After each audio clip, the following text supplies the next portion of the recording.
blessings of the power of rock, communism, Buddha, the spirit world, Australians, and two Lovecraftian intelligences, being the Bermuda Triangle and the Loch Ness Monster. I think that about sums it up. Hello, everyone, and welcome to the Scooby Doo review. I'm your host, Zerk, though you may know me a bit better as Zerk Monster Hunter 4 on YouTube. With me for this very special episode is my co-host, Pen. Say hello, everybody. Pen. Hello. You get to see me in my beautiful face now. As always on the Scooby Doo review, we have gathered once every week to review a piece of Scooby-Doo media until we either run out of things to review or expire. We have come to the end of an era. The What's New era, to be exact. And with that, it is time for our season finale, the long-awaited power scaling episode. But in order to cover things first and foremost, we need to begin by summarizing the lore. Many years ago, a warrior in green and his familiar, a mighty hound, severed the ties to mortal pleasures and began a pilgrimage. With 3 companions, they left the sheltered village of their youths, embarking on a quest for power and knowledge. Their companions, though mortal, were long friends with the warrior and the hound. A golden-haired man drove their chariot, a linguist, strongman, and tamer of land, sea, and sky. A temptress in violet and crimson, capable in ability and quick to improvise.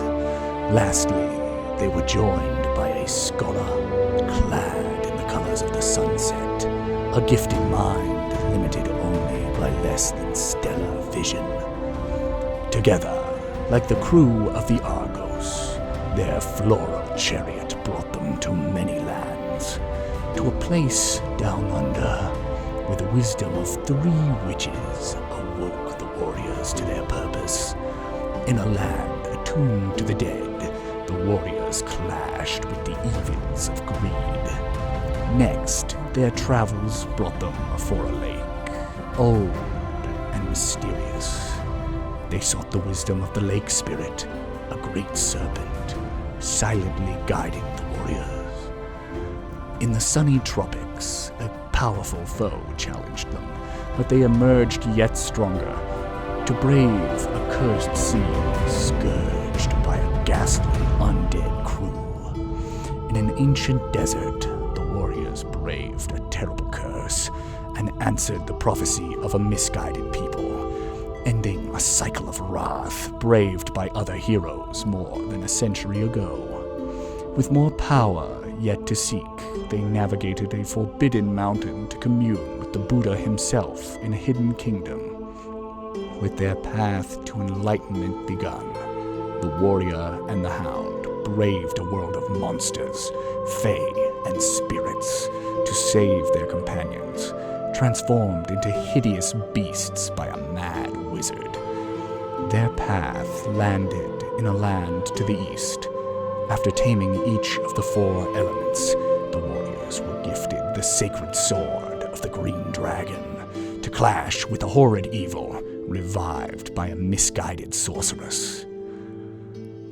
With their ascension complete, the Green Warrior, his hound, and their companions cross the veil into other worlds, that they too may be saved. Perhaps even someday, they shall save our own. Alrighty. So, who is our first fighter that we are going to be ranking, Pen? Well, I will get to that. But first of all, I would like to state that these are not all of the characters that may or may not have superpowers. They are the ones that stood out to us. And if you have complaints or you wanted to add another one, maybe we'll put in the next one. So, comment, give us some feedback. I would love it if we got some feedback. So the first member on our roster is Norville Shaggy Rogers. Now, Quintessential S tier. Let's just get it out of the quintessential. way. Absolutely. He is a god amongst men, a Super Saiyan warrior. Let me list off his list of abilities, which I have compiled from the What's New Scooby-Doo series. He can earthbend. He's a great, well, earthbending is strange, but he can make sand castles that are like the size of regular castles, but made of sand in about like 5 minutes. And he's a great sculptor, making almost lifelike busts of Scooby. He can smell from literally miles away, as has saved them in Pirates Ahoy to get to the other island. He can fly, along with Scooby, but usually they have to be doing some weird sort of physics-defying thing in order to make that work. He can project energy as a blast, which has actually happened in at least one piece, but I can't remember where it was. I think it was in one of the episodes, if I remember correctly. Probably. Yeah.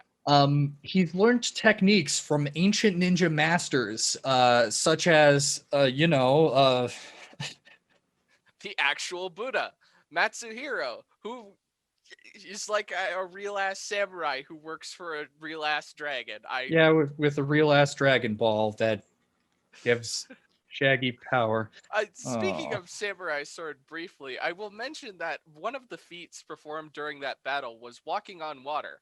Now, during that time, Scooby was the one on top, meaning that Shaggy can in fact walk on water, which is a ability yet unknown if Scoob has that.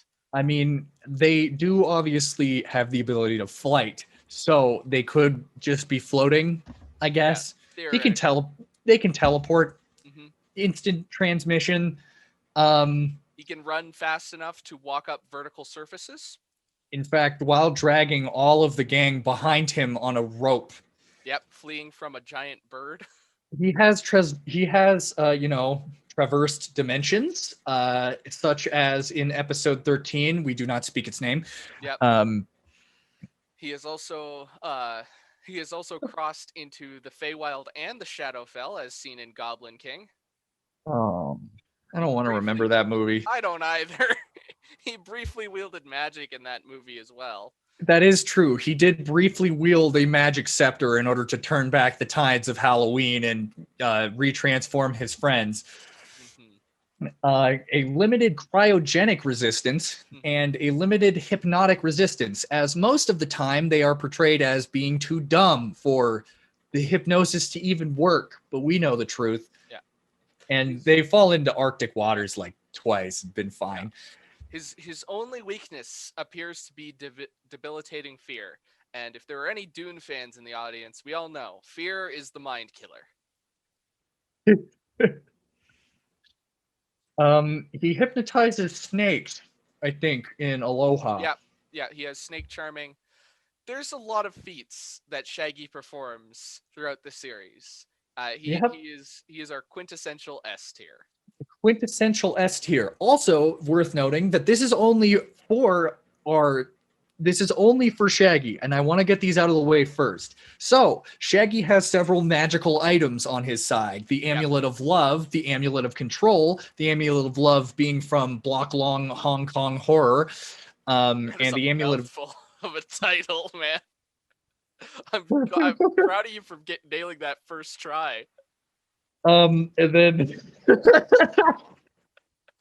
the Amulet of Control comes from Ramayam's ill-fated attempt to tunnel his way to New Guinea for some reason. The Enchanted Sword of Fate with a literal Chinese dragon inside of it, and probably the power of the Dragon Balls or something. Yeah. He's got a jetpack from the U.S. government that he stole. And the Talisman of the Centaur, which allows access to Atlantis. Yeah. Unfortunately, Shaggy does not have true sight, so he can only access the threshold, not the city itself. He wasn't worthy, you know? Yeah. He wasn't worthy. He also has 2 alternate modes, which is a feature unique to the gang. He can become Shagzilla, as exemplified in season... Well, okay, technically, that was a robot. It was a robot Godzilla Shaggy because a high school science teacher decided that he wanted to blow up Japan. So Ghosts. Okay. He can become a frickin' Godzilla when he eats a pizza made by a crazy high school science teacher. Yeah, just because. And he can go sumo mode, but that's only when there's a large quantity of rice and other such foods around. Mm-hmm. And finally, because this is our actual longest entry, his accolades. He's a Saiyan warrior, dimensional traveler, skateboarder, surfer, camp counselor, putt-putt champion, met Buddha, and leader of the proletariat. Oh, right. He also has blessings of the power of rock, communism, Buddha, the spirit world, Australians, and 2 Lovecraftian intelligences, being the Bermuda Triangle and the Loch Ness Monster. I think that about sums it up. Yeah. He is the quintessential S tier. He is a god, and I'm scared of him. All should be afraid. All right, who do we got next, Ped? Who do we got next? Scooby Doo. There are actual multiple origins to his name, but Scooby Doo is the most widely accepted one. Yes. S tier, easily. S tier, easily. Scooby Doo is a cartoon. Yes. He is a dog, but who is able to stretch and morph and splorch and along with Shaggy, he can smell from miles away and possesses the power of flight alongside super strength, speed, and durability. Mm-hmm. The cartoon thing is his most important ability because he has the ability to change shape. He can create, say, an onboard propeller for a dinghy with his tail. Using his tail by rotating it at very high speeds. He survived being in a crocodile's stomach for several minutes. In fact, he actually beat up that crocodile very successfully. Yeah, he punched the shit out of it.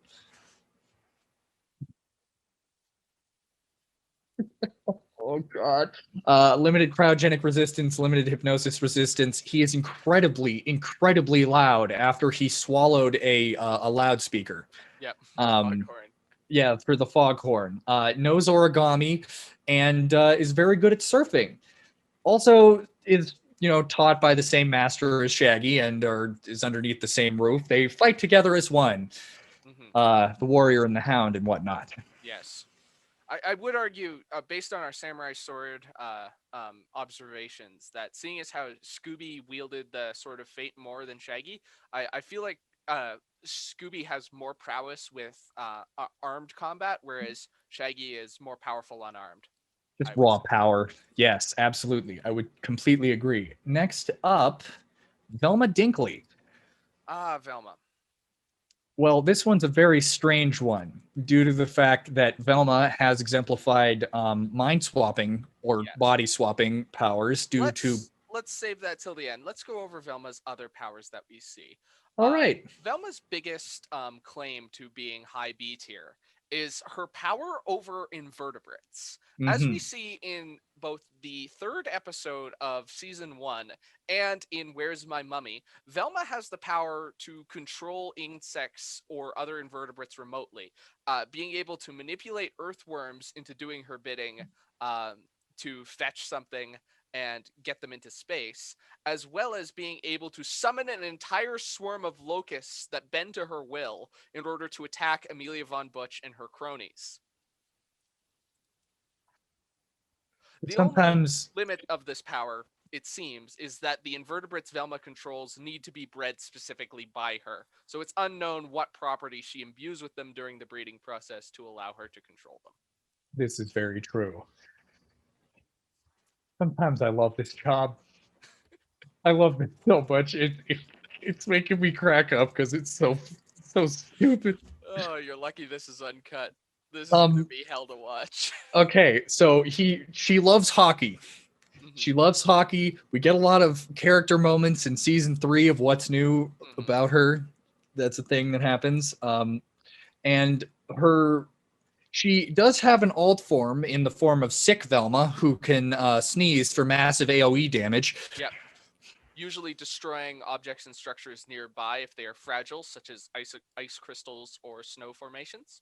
Yes, she can use it very offensively and very well, although it is not nearly as powerful as, say, something like projecting energy or breathing fireballs at people. Yes. She's also a genius and she knows everything and she's just exposition. That's what she is.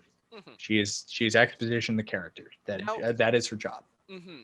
Now, there is something intrinsic to Velma that we see used once that would make Velma S tier if she was able to control it. Would you please go ahead and explain that, Pat? She's very, very afraid of clowns. So afraid of clowns that her soul will jump out of her body and go into somebody else's and they'll do a soul swap.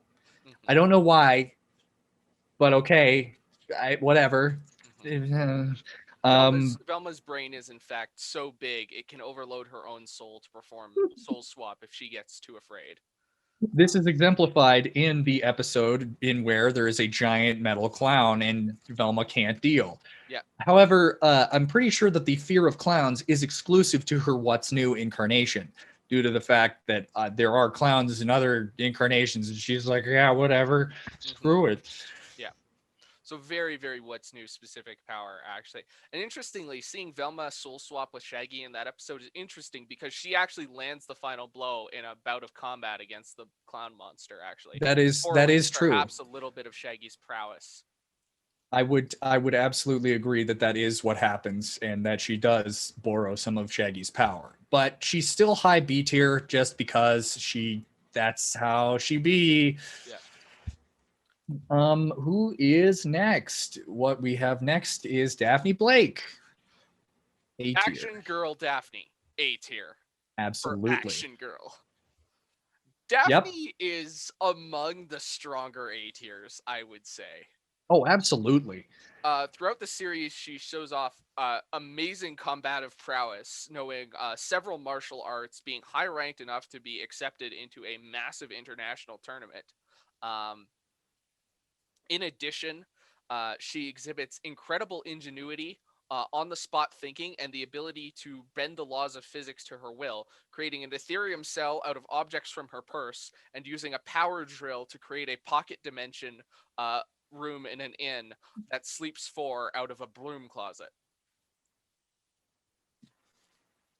Yes. She is incredibly good at surfing, skateboarding, I would say most sports. She is incredibly stupidly rich. Absurdly rich. Fuck you, rich. She might be royalty. We're not really sure about that one. We're just kind of evaluating that one. That one's just a speculation. We don't know. The only her main weakness, however, is that Daphne has an unfortunate bloodline curse on the Blake family that makes them danger prone, as exemplified in Scooby Doo and the Loch Ness Monster. Danger prone, and she gets addicted to things sometimes, like chocolate and roller coasters. That I believe is not related to her bloodline. I think that's just a personal intrinsic weakness of Daphne's character that rounds her out as a person, in that she can develop these occasional hyperfixations, which may limit her ability to access her greater prowess as an A tier. Meaning that if a skilled opponent were to distract her with one of these hyperfixations, they may be able to get the upper hand against her. Absolutely. I would agree. Either way, Daphne, A tier.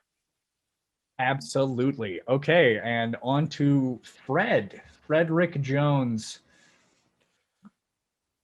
Fred is A tier as well. He is A tier because he can drive anything. Doesn't matter. Drive anything. If it has wheels or even if it doesn't, it just goes. Yeah. He drifted he's drifted a lot of things. He drifted a fucking galleon uphill against the current.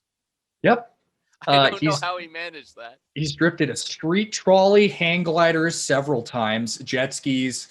The mystery machine. The mystery machine. Under multiple contexts, a carriage in the Wild West episode. How do you drift a carriage? How is that even possible? You can't drift a horse. You can't drift a horse. Fred, he can drive anything. This man is so Chadley, he can play volleyball with himself. Yep. Showing super speed in the process, being able to duck in and out under the net fast enough in order to play volleyball with himself. So clearly he's got a bit of a speed factor to him, but the actual full potential of this is yet unrealized. Fred can also bench 220, which is not inherently impressive of itself, but we are unaware of his rep count, which, judging by Fred's massive size, might be very high.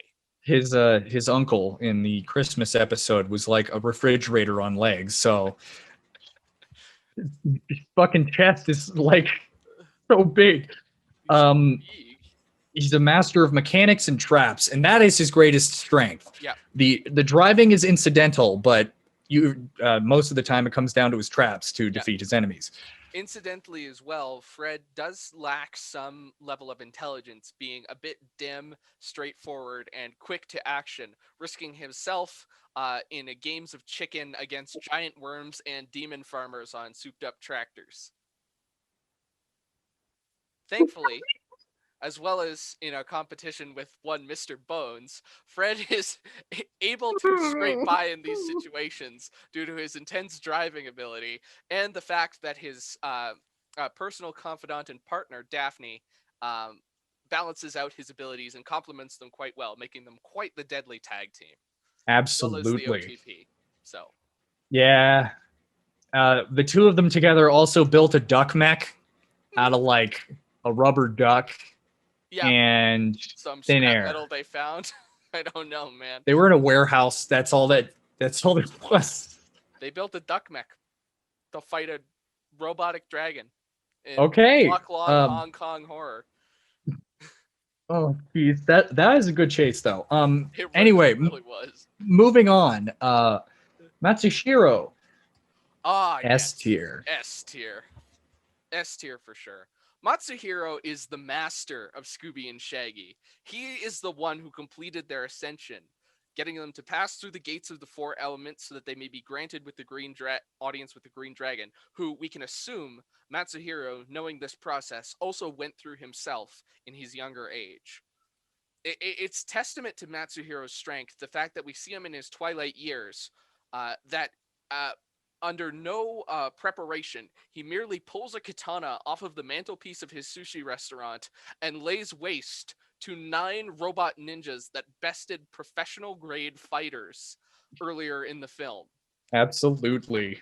He is definitely a legend and a person of interest, especially in our overarching weird storyline thing we got going on. In terms of combatants with sword fighting, Matsuhiro is far and away the best. Our only other sword prowess characters that we know of being the Black Samurai, the Green Dragon, and Campbell with his machete. Either way, Matsuhiro completely trounces Campbell, likely Scooby as well. It is unknown how he would fare against the Black Samurai or the Green Dragon, but assuming that he learned his ways from the Green Dragon, he would probably be able to put up a good fight against the Black Samurai, I would wager. I've just realized I've put 2. There's 2 of him. Whatever. It's fine. It's fine. Okay, next up, Sir Ian McKellen. Yes. Introduced to Ian McKellen, we see him throw a caber through a 4th-story window, then walk through that window. That's basically his claim to fame. Otherwise, he's definitely not infatuated with. They did not have a relationship. They didn't. It didn't happen. Totally not 7-year itch between him and Professor Pembroke.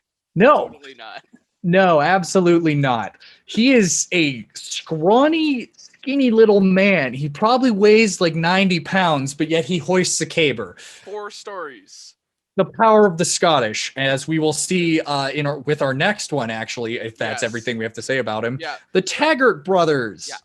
If Sir Ian exemplifies the possible potential of the Scots, the Taggart brothers exceed every expectation that Sir Ian lays.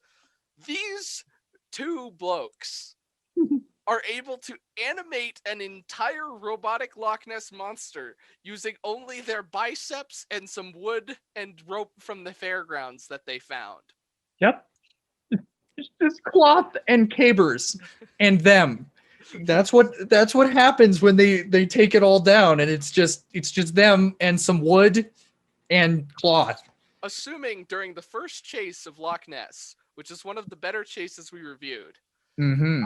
that the monster was the land-based version, being the one controlled by the Taggart brothers. They lay waste to an entire castle tower as well as an entire fairgrounds during that chase in order to combat against Shaggy and Scooby. Granted, Shaggy and Scooby put up no resistance, opting for the Joestar bloodline technique of the strategic retreat rather than standing and fighting. But in the process, the Taggart brothers lay absolute chaos to everything. Now, unfortunately, due to the nature of the Loch Ness Monster story, they are only portraying the monster about half the time. So the full potential of the Taggart brothers is something we are unknown to see. But as it stands, they are high B. Yeah. I would say above Velma. Absolutely. I would agree. Mysterio, where is he? Right next to the second Master Hero. That's right. There he is. No, chat. No. Keep this in. Screw it. So where do you think he goes? Zach, before Velma? Don't they hypnotize Velma? No, they looked away during the performance, so that's right. Unknown whether it's possible. I would say he's below Velma. Yeah, absolutely. Australian hypnosis powers. Yeah. Specifically on a massive scale, only rivaled really by Ramayam. This man is actual magic. Yeah. Absolutely. He does levitate a table at one point, which is never explained. But after he gets all of his theatrics out, he's just a pirate and just starts stabbing a bitch. Stabbing people. By the way, let me know if my microphone cuts out because my kitty is sitting on the microphone cord. Doofus. Okay, next up, Alphonse Lefleur. Lefleur has probably the highest stealth stat of any of the B tiers. In fact, I'd argue any of our fighters this evening. Mm-hmm. Absolutely. He was able to stalk Shaggy and Scooby completely unknown to them for some unknown amount of time so that he could bait them into choosing his flight onto the Himalayas so that he could use them to catch the abominable snowman. How he achieved this feat against actual demigods is astounding. But apart from his insane stealth stat, Alphonse Lefleur is the only firearm proficient fighter on our list this evening. Because Warner Brothers doesn't like guns, don't tell nobody. As well as being able to rival Fred Jones in terms of trapping prowess, building several mechanisms that, while we only see them affect Lefleur, they are quite impressive. Yeah, he put like a couple of missile batteries in the middle of the Himalayas, shoot nets. Yeah. He's very good at what he does, and he also is quite durable because he really gets the shit kicked out of him in those. Yeah, he has a superhuman defense stat as well. Okay, next up, Ming-Ha, the Yeti. Power armor. Yes, power armor, A tier. A tier. Probably above Fred. Yeah, I would say between Daphne and Fred. There are several power armor users on our list today. Both of them extremely powerful.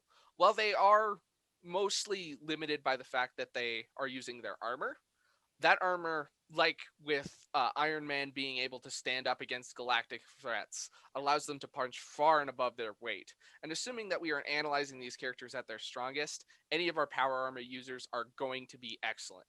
Ming-Ha is shown being able to, in her power armor, fly, resist heavy damage, topple large objects and structures, punch through steel doors in warehouses,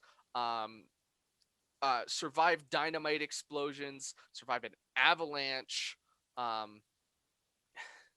lot, really. It's really a lot, and she built this out of like tin cans and string because she didn't want her radio DJ boyfriend to leave. Yep. And you're just simping for Del Chilman out here. I don't. It's a lot of work to make power armor.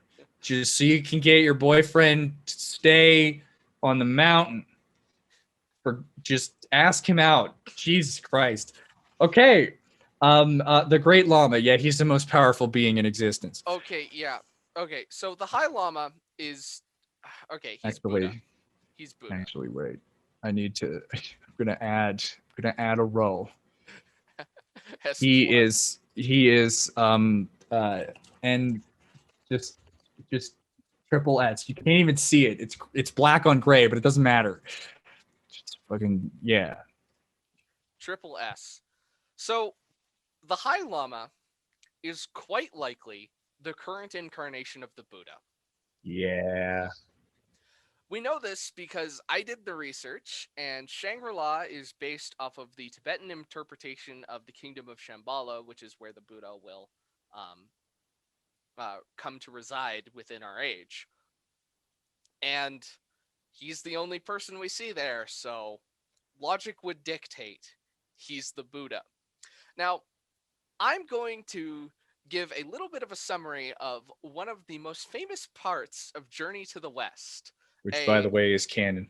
Yes, which is canon because we know that Sun Wukong exists in the Scoobyverse, according to Scooby-Doo Mystery Inc. In Journey to the West, Sun Wukong, one of the most powerful characters in fiction, the basis for Goku in terms of power level. Sun Wukong is that powerful.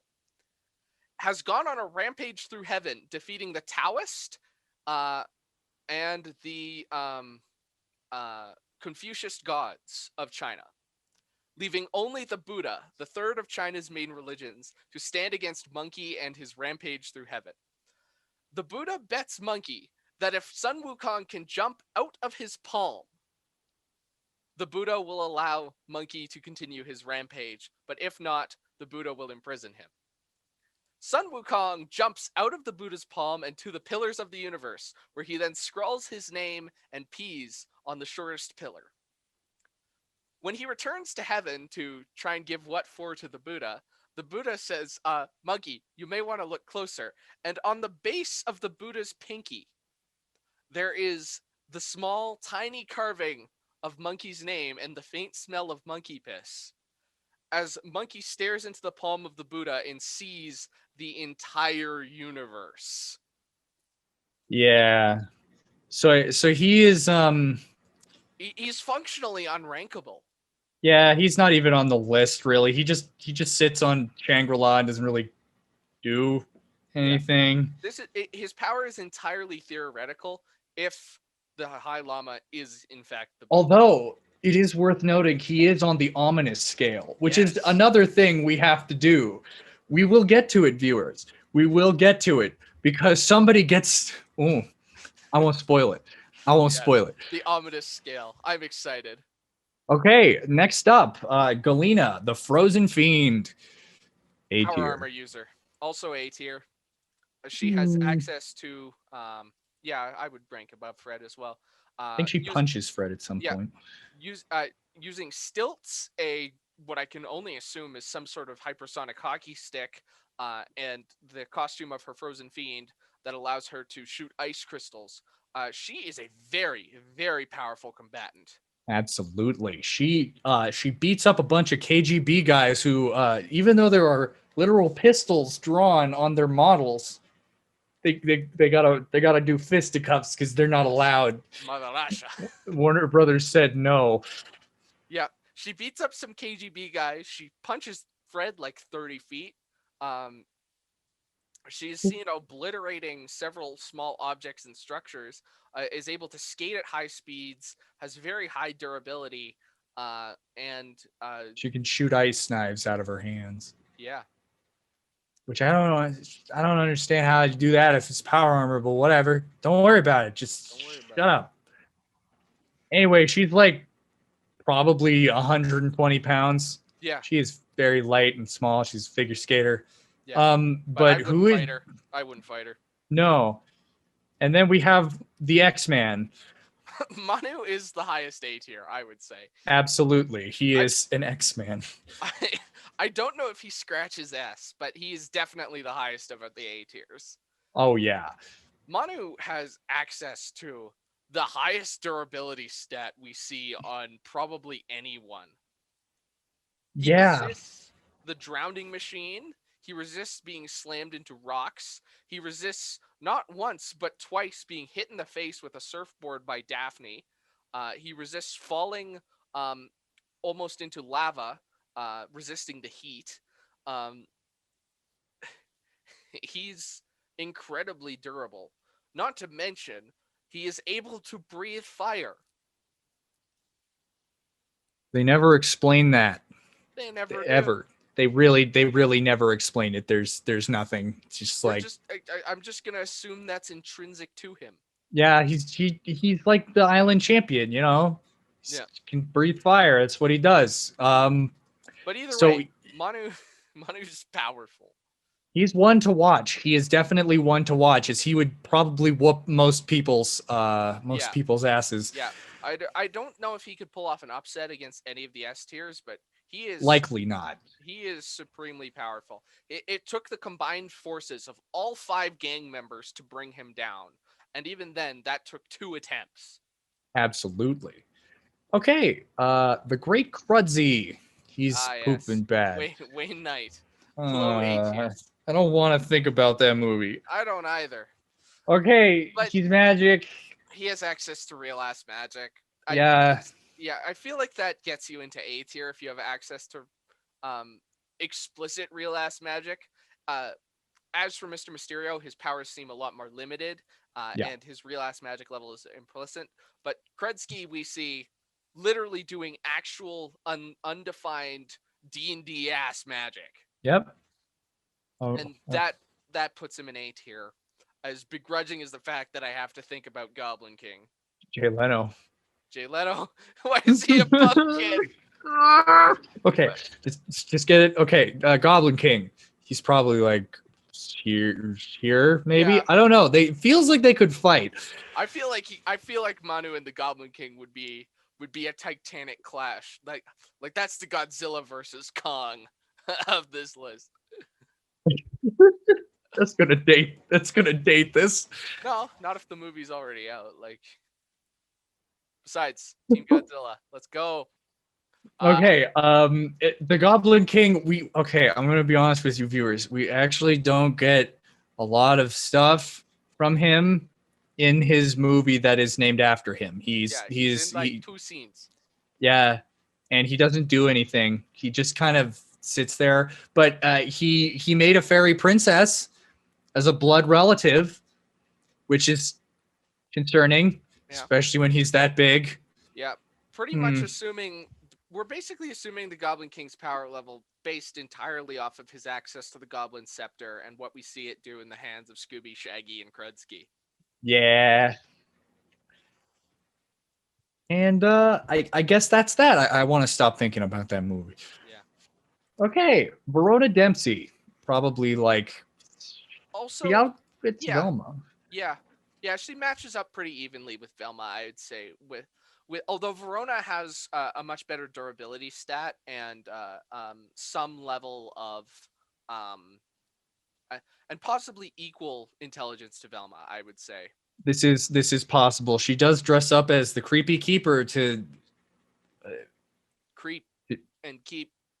Yeah, to do weird Wisconsin pirate stuff. Yeah. Oh yeah, Wisconsin. She may or may not be an alternate reality version of Velma as what was his name? As Jimmy Proudwolf was in episode 13 there. We don't speak its name. We don't speak its name. She has no ranged attacks though, which puts her down considering Manu and I feel like if she would be on this tier if she had some ability to project fire or lightning or whatever. Yeah, if Verona had a ranged attack, that would put her up a tier. And it's the same thing as Velma. Is her Velma's best powers, her locust manipulation and her soul swap, are just functionally inaccessible under most situations. Yeah. Which Verona, seeing how she lacks those powers but makes up for it having above average strength for our list, possibly reaching into low superhuman. Yeah. Like Bruce Willis Unbreakable tier. Yeah, Absolutely, I think would that definitely agree. makes up the difference for Velma's more ethereal manipulation. Moving on to Scooby robot. Doppelganger. Yeah, Scooby Doppelganger. He's there. Mysterio too. He's a robot. He's a Yeah, dog. He has high durability. he Mostly. fucks with Shag. Yeah, is able to hide from Shaggy. Clearly, some Yeah. sort of cloaking ability. He's a robot dog. Yeah. It's whatever. Zeke, the Invisible Madman. Oh my god. Canadian science gone wrong. Yeah, Zeke might as well be like Captain Canada. I swear to God, man. This guy survives so much shit. He survives being shocked by Tesla coils, which create visible electric arcs that are about yay big. That is like in excess of several 100,000 volts that this guy takes, which would be lethal to any normal human. He also Absolutely. possesses an invisibility suit, which makes him largely one of the most unpredictable fighters, giving him a stealth stat that rivals Alphonse Lafleur. It's staggering how powerful this guy is. I want to rotate. I want to spin. I want to spin him around so Lafleur can just look into his fucking vacant eyes. Yeah, he's not necessarily physically strong, but he's very durable. Yeah. He's also noticeably crafty as well, making probably the best use of the invisibility suit of all the invisible madmen that we see in that episode against. Absolutely, yeah. And then we have the man who made the Canadian cloaking device, Gibby Norton. Gibby fucking Norton. Local psychopath Gibby Norton. Resident psychopath, Canadian American war criminal and actual murderer. Yeah. He killed that gas station attendant. They showed her still in the building when the snake came down. So yep. He may or may not be the know-it-all kid from the Polar Express. But we'll get back to you on that when Christmas rolls around, maybe. Yeah, same voice actor too. Also know-it-all. Oh no. It's highly likely. I think it is. That's my headcanon anyway. That means Santa Claus is real? Yes. Fuck. Anyways, Gibby built a worm mech. He built an invisibility suit. He activated Skynet. Yeah. He has some degree of criminal ambition. He is the Lex Luthor of this universe, fundamentally, in that he is powerful and is able to challenge Superman not on the facts that he plays fair, but because he always cheats. Gibby Norton is not a good person. He is a reprehensible scum of humanity. He is probably the closest thing to a supervillain in the What's New era. He is straight up malign. He is a menace to society. And simply by the fact that he causes more property damage and straight up kills someone, as well as manipulating a cult to his own will, Gibby has the resources and means that many other characters on this list don't have access to. Could you imagine if any of our other power armor wielders had access to whatever the hell Gibby does? I don't want to know what they could do with that. Oh. Yeah, But the Canadian government hired Gibby to work on secret military projects. This guy is something else. Yeah. A tier for sure. A tier, absolutely. Moving on, the evil clones from the Valentine's Day episode. Where the heck are they? There they are. They're like a C plus. They could beat up Ian McKellen. Yeah. Yeah. We see these guys use super strength as well as pack tactics. So as a group, they are largely quite formidable foes, but we're able to be bested by the gang using equal teamwork, which is not surprising considering that every member of the gang ranks higher overall than the evil clones, despite their superhuman strength. They did have good confusion abilities on the gang, as they did pretend to be one of the gang over and over again to spook them. Yeah. But that's really all there is to it. It's not anything super important. Although what is notable is that the likeness of Daphne's voice actor is one of them, as they are unmasked. But that's all there is to it. And now we get to John Cena's kids. C tier. Yep. It's the Titanic twist. It's literally two kids in an overcoat. Yeah, they're able But to they- beat up. They're able to beat up some WWE guys, but how hard is that really? They're stunt performers, not fighters. Somebody's gonna nail me in the comments for that, but fundamentally, the WWE is a stunt performance.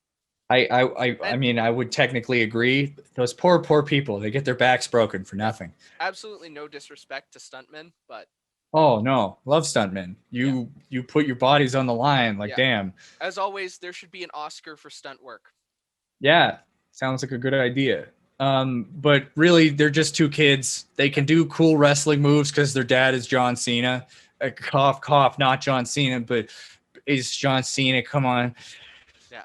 If the WWE liked Scooby Doo back then, I'm sure Yeah. John Cena would have shown up or whatever. What Or was going on in whoever- 2004? Yeah, whoever the main, I don't know who the main face was in 04. I know the Yeah, main no, I don't know. heel was The Rock back then, but I'm not sure who the face was. Don't know. Next up, Rufus Rockus. So there's one line of dialogue in a TV program that, like, they're talking about Rufus Rockus. He made the entire city of Pacoima, California disappear. It doesn't say whether or not he brought them back. Yeah, so I'm assuming this is going to be like a Teferi and Zalfir thing where he just phased an entire fucking city out of existence. Yeah. Pacoima, California no longer exists. And he has a wizard battle with his, like, assistant. Former assistant. but Yeah.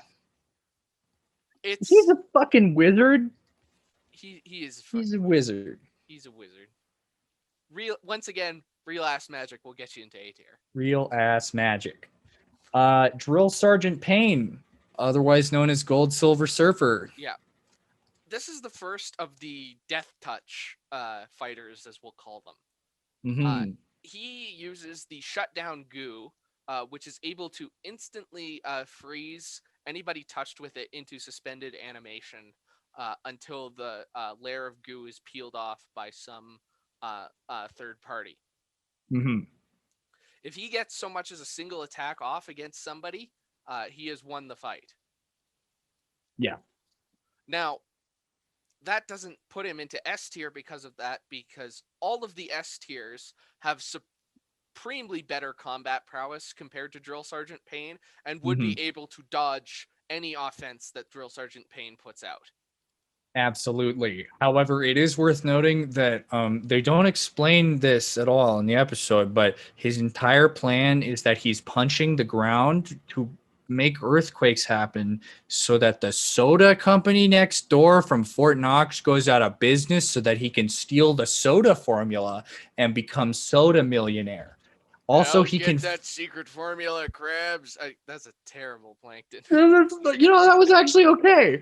That wasn't that bad. That was not super bad. He can also phase through gold. They don't explain that one either. I guess he's just like lying on them. No one notices. Yeah. He's made out of gold. Either way, Death Touch is really his sort of Wheelhouse. yeah. Who's Yeah. up next? Who is up next? Simple Plan.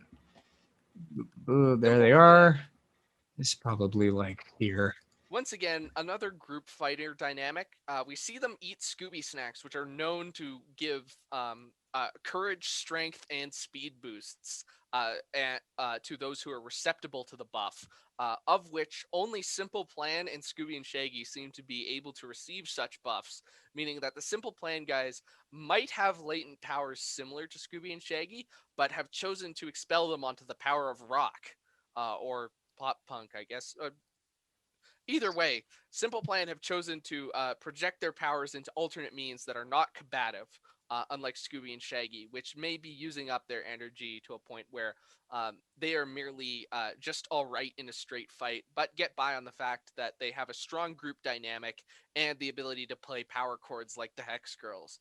Unfortunately, since we don't see the Hex Girls play power chords within this incarnation, we can't rank the Hex Girls, much to my own dismay. But nonetheless, Simple Plan represent sort of our only bard fighter on this list. They don't have a stand battle with a ska band yet, so we can't rank them yet. We'll get to it one day. So We'll get to it.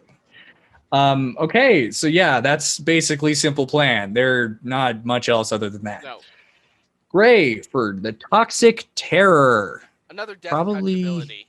Yeah, Probably a more powerful death touch compared to Drill Sergeant Payne.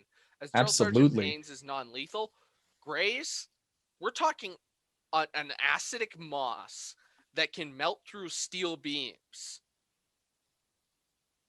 how the fuck does this grow on trees?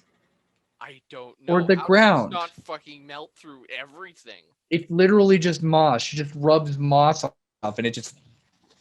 Melts. If you were to touch somebody, I shudder to imagine. Yeah. Gray is an Gray is like. Gray is an eco-fascist. She is able to be somewhat de-radicalized and brought to a much more moderate form of communism under the guidance of Shaggy, borrowing the spirit of Comrade Lenin later in the episode. But fundamentally, her beliefs that motivated her to don such a death-touching gear was eco-fascist, sort of motivated. Yeah, she just wanted to destroy a big resort bad. Also, that episode may or may not be about red shirt Shaggy, but we'll get to it. I have so many theories that are so very silly, but I love them. Yeah. Ramayam. It's this guy. Once again, Australian hypnosis. I'd rank him beside Mysterio. Similar power set. B tier. Yeah. He uses his little amulet of control to hypnotize people to go build a highway to New Guinea. I don't know why there and not New Zealand, but sure, suit yourself, I guess, bro. He's weird. That episode was weird. Also weird is this Coral Man. Yeah, he's there. He's basically a sapient mass of coral. Yep. Actual He is- literal monster. Yeah. Yeah. Because they just say that's coral, Yep.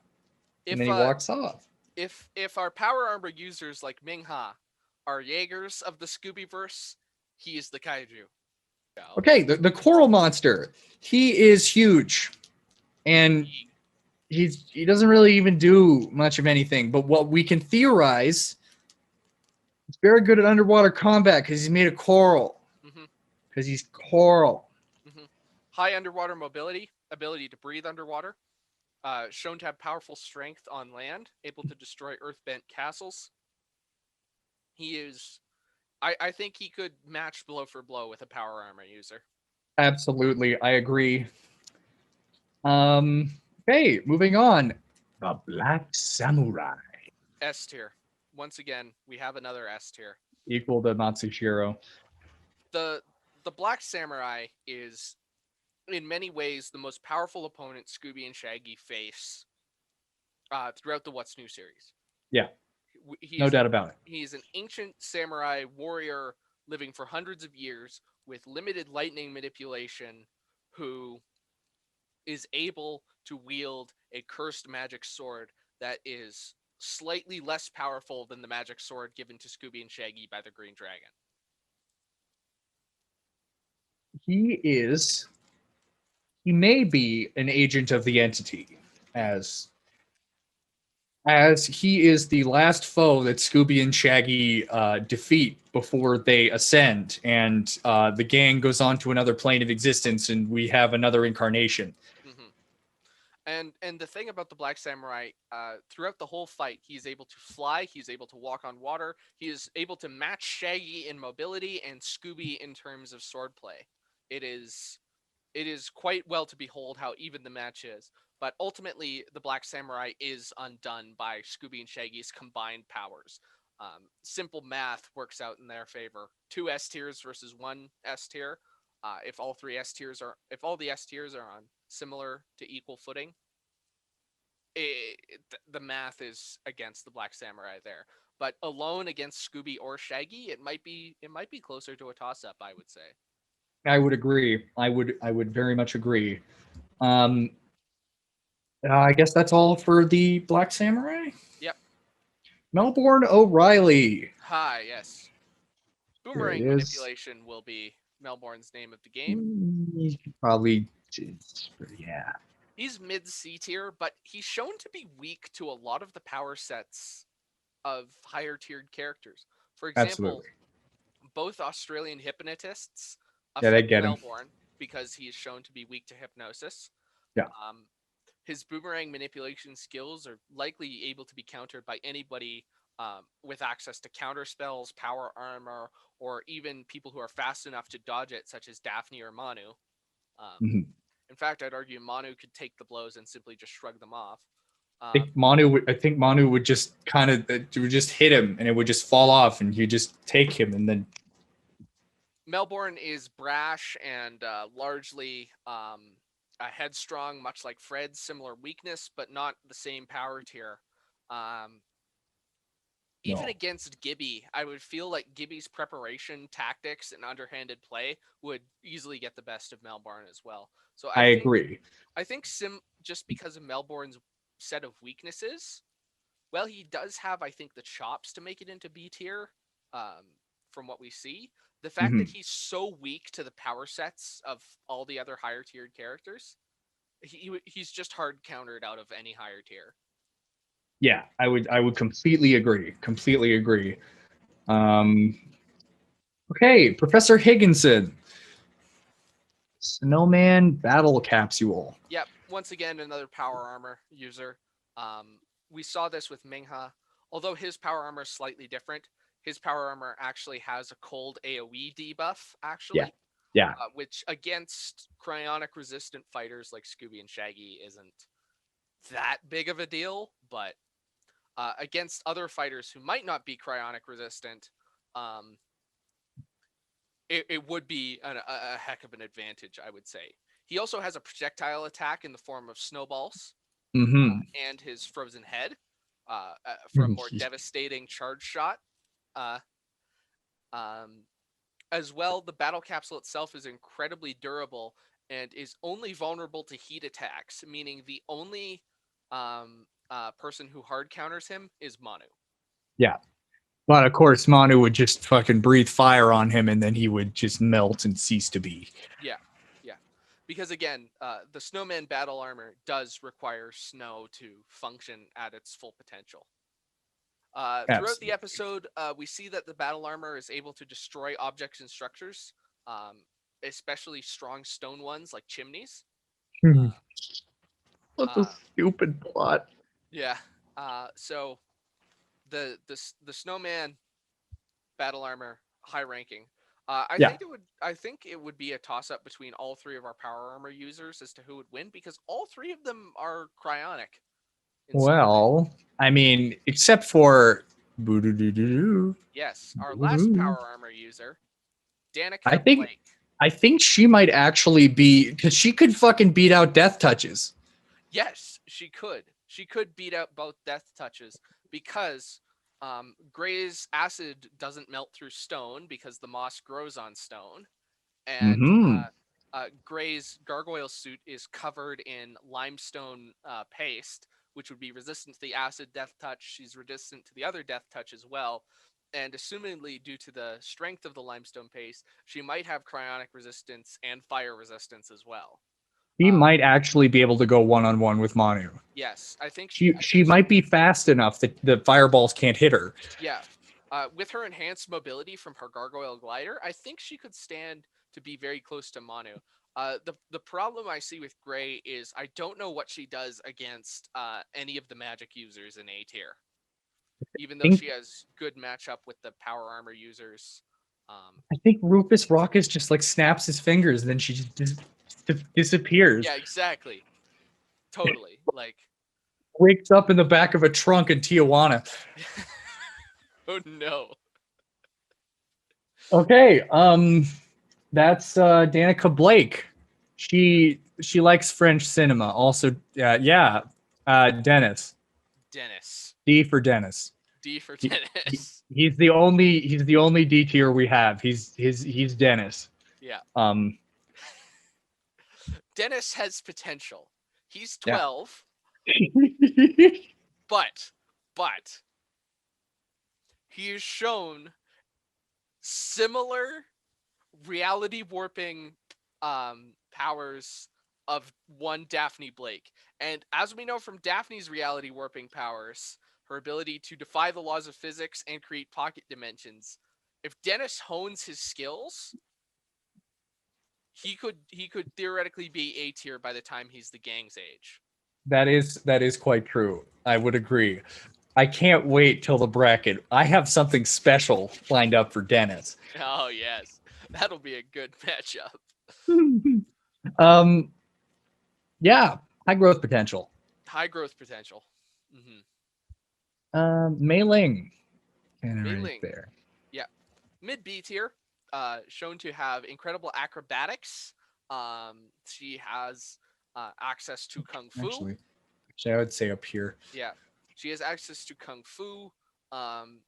She's seems to be very smart and has and as the heiress to the Ling toy company, she also has access to a very high amounts of resources, similar to the Blakes and Gibby Norton. Norton. Now, we don't see Mei Ling ever fight directly in combat, and she is bested by her entire troop.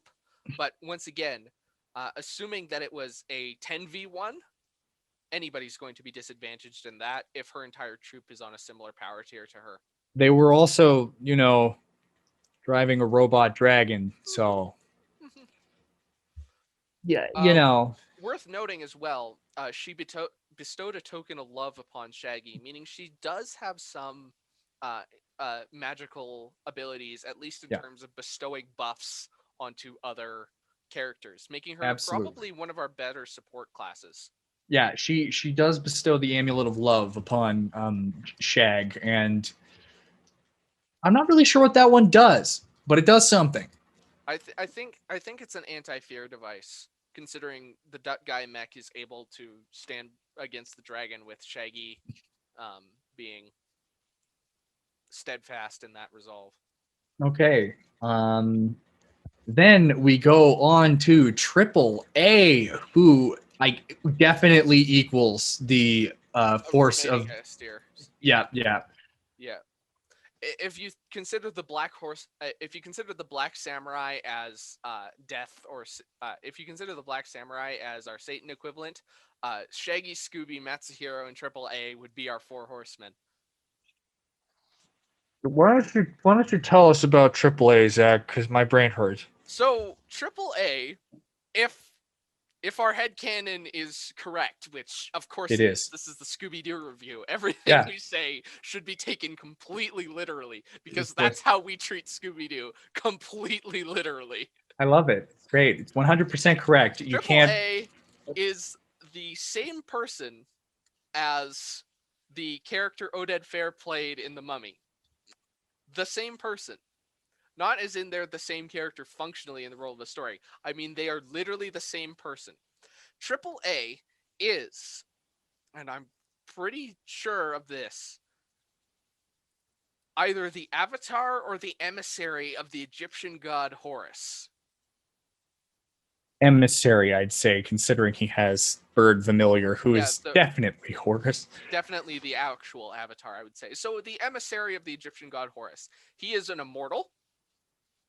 He is a desert spirit able to appear in and out of mirages. In The Mummy, he shows incredible prowess with firearms, machetes, the ability to fight off undead warriors, the ability to fight off undead warriors again when it happens in Where's My Mummy. He has access to thaumaturgic healing magic, able to revive the gang. He has access and the ability to move up the pyramids. He is able to carry Fred and Daphne either unburdened or possibly teleport them onto the pyramid of Khufu. We are unsure. He has possibly limited ESP in that he knew immediately who the civil engineer was simply by looking at him. Civil engineer builds a giant scorpion because this. Yeah. He has access to animal handling, being able to ride camels, as well as send out his familiar Horus, who is likely the actual avatar of the Egyptian god for which it is named. Because, as you see in The Mummy, Oded Fehr's character died while fighting at the base of the Horus statue, and then was revived as a desert spirit emissary of Horus after the defeat of Imhotep to protect from any and all mummified curses, and was summoned once Amelia von Butch began trying to disturb the tombs of Cleopatra, much like her ancestor. What the fuck was Brendan Fraser's character's name? Okay, if you want more information about this, you should go listen to episode 3 and episode 13. Episode 13 is a little bit more of a tangential. Okay, look, Brendan Fraser is the key to the multiverse. Okay, right? So Brendan Fraser's the key. It's the key to the multiverse. You don't understand it because both of the movie films that he's in mean that he. I can't go back. Brendan Fraser played himself. He played his own Keith. stuntman pen. He played his own stuntman. Got it. Okay. Let's get off of that one and go to Amelia von Butch. Oh no! Right back. No, we're getting right back on the horse pen.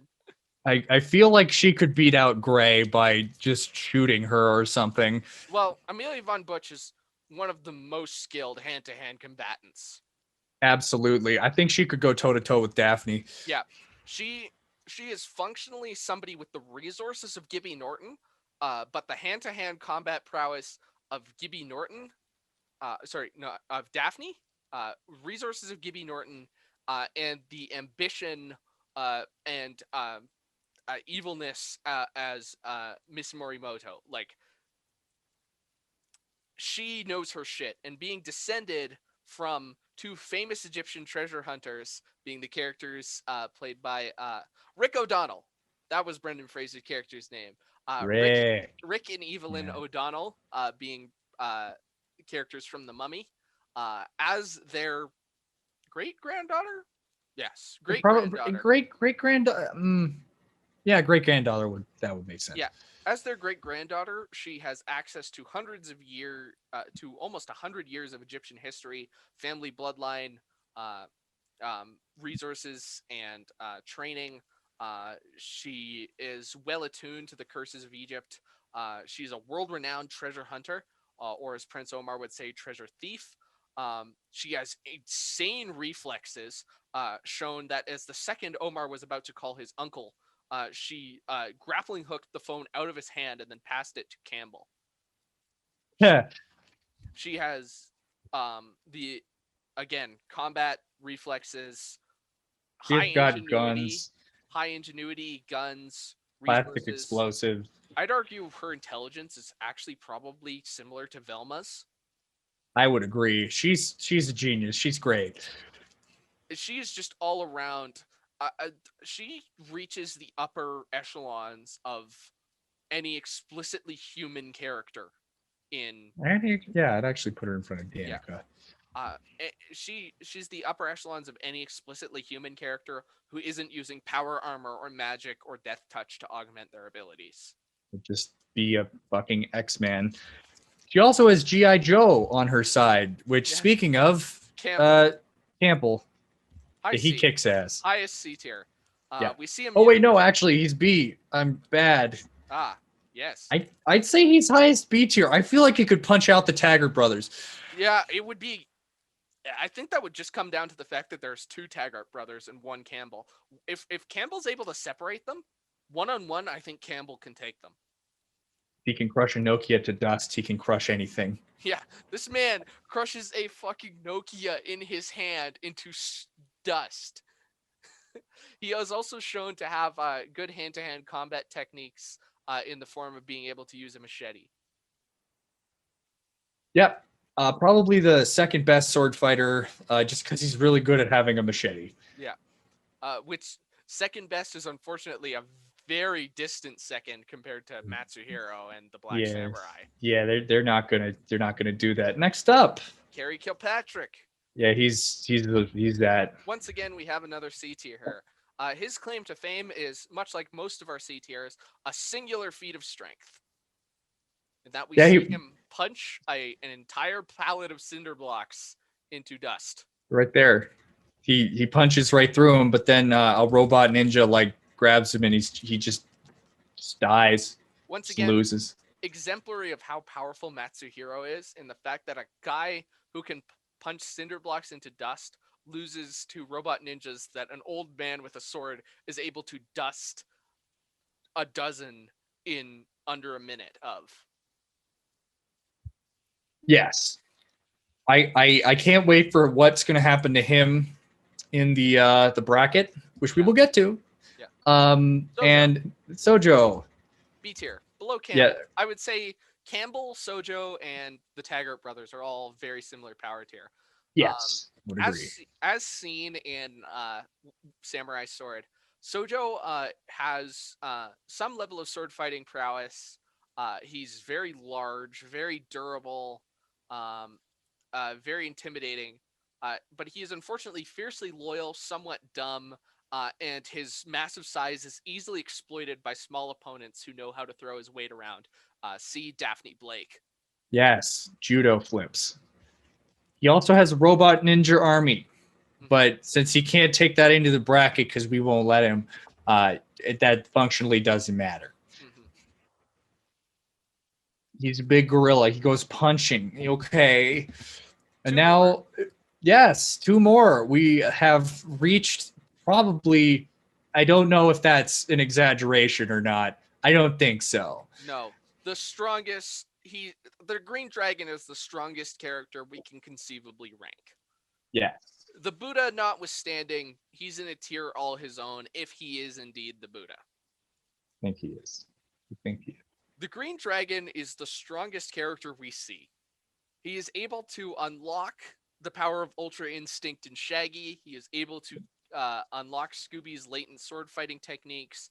He has lived for hundreds of thousands of years. He beat the Black Samurai canonically, another S tier, meaning that alone puts the Green Dragon in S tier. Not to mention, he's a literal, actual fuck-off dragon. Yep. He's a goddamn dragon. Like, he's got an orb. It's a Dragon Ball. He's got a Dragon Ball. It's not just it's Dragon Ball. He's totally not Shenron, guys. I swear. S tier. S for Shenron. S tier for Shenron. And then we have what actually might be the most powerful being in all of the canon. A Scottish dock worker. Duncan McGubbin. Duncan McGubbin. D for Duncan. D for Duncan.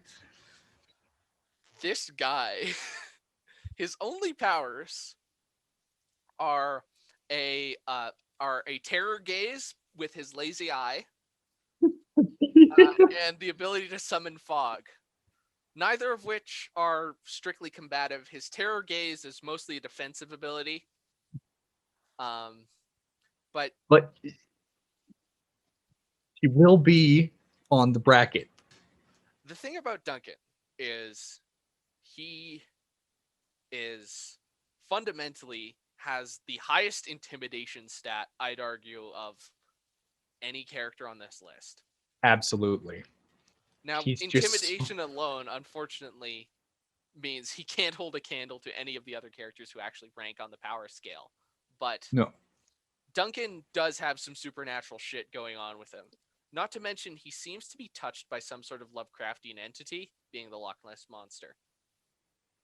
Yeah, it feels like he's just some weird old man who screams at you because you're too close to his weird dock totem that he uses to fend away the Loch Ness Monster. But yeah, Duncan has some upset potential in a very specific matchup for the Ominous Scale ranking. Absolutely. And that, friends, is is the end. that is our what's new power tier list. We're going to take a moment to go over the most ominous characters now.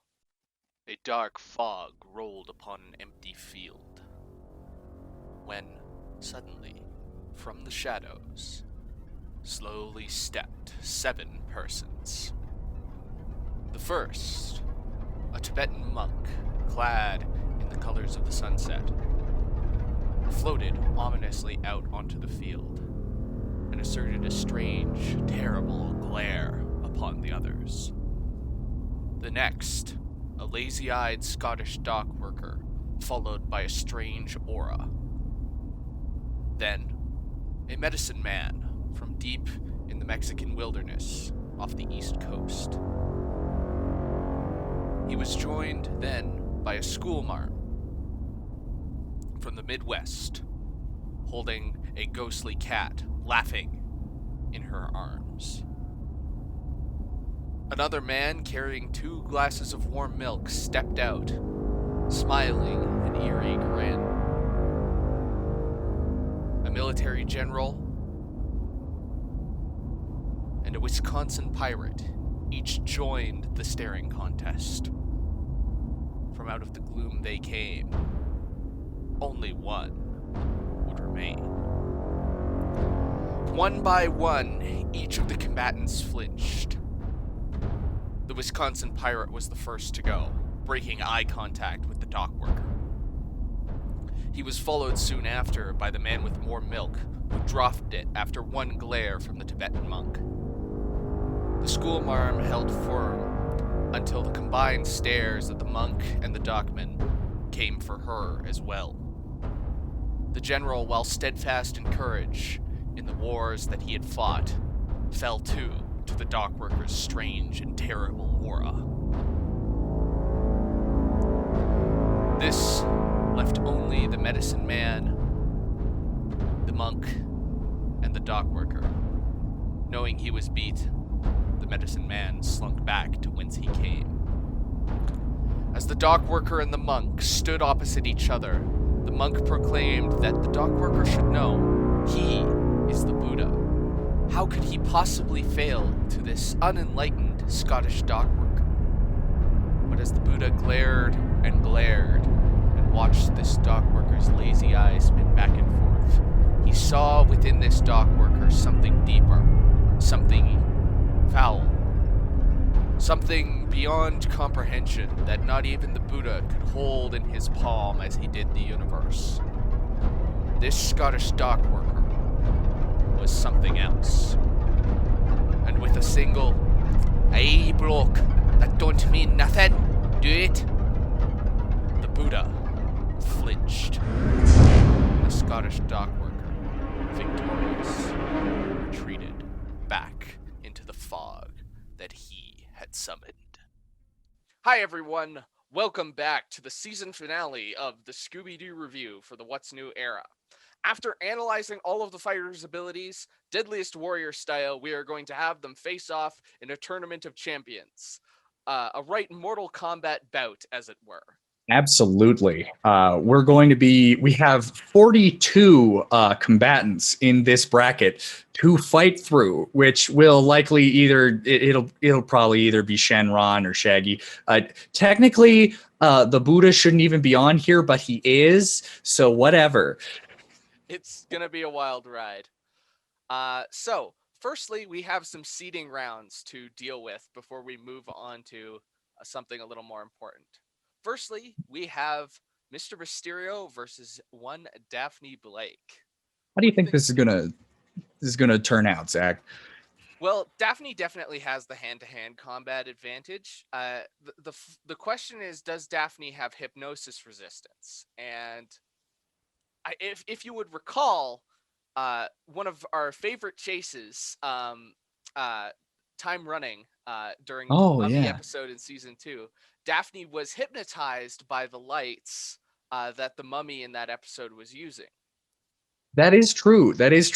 Most of the gang, besides Scoob and Shag, they don't have hypnosis resistance, but it's all dependent on whether he can pull that out before she like, judo flips him or something. Yeah, and considering how fast Daphne was able to deck Sojo, I would say that as long as Daphne gets the opening strike, she has the advantage in that matchup completely.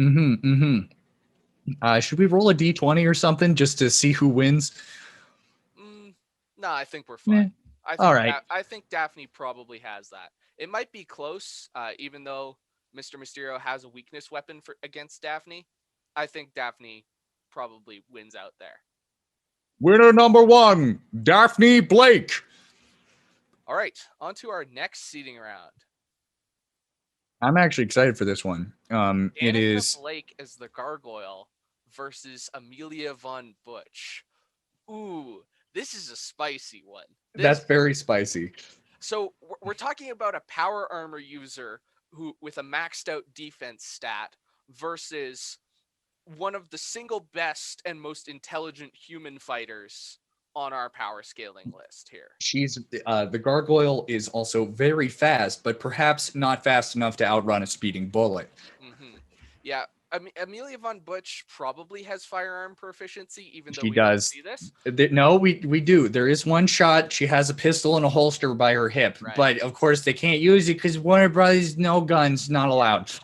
Although we do know that Amelia Von Butch has small handheld plastic explosives that she can detonate remotely. That is true.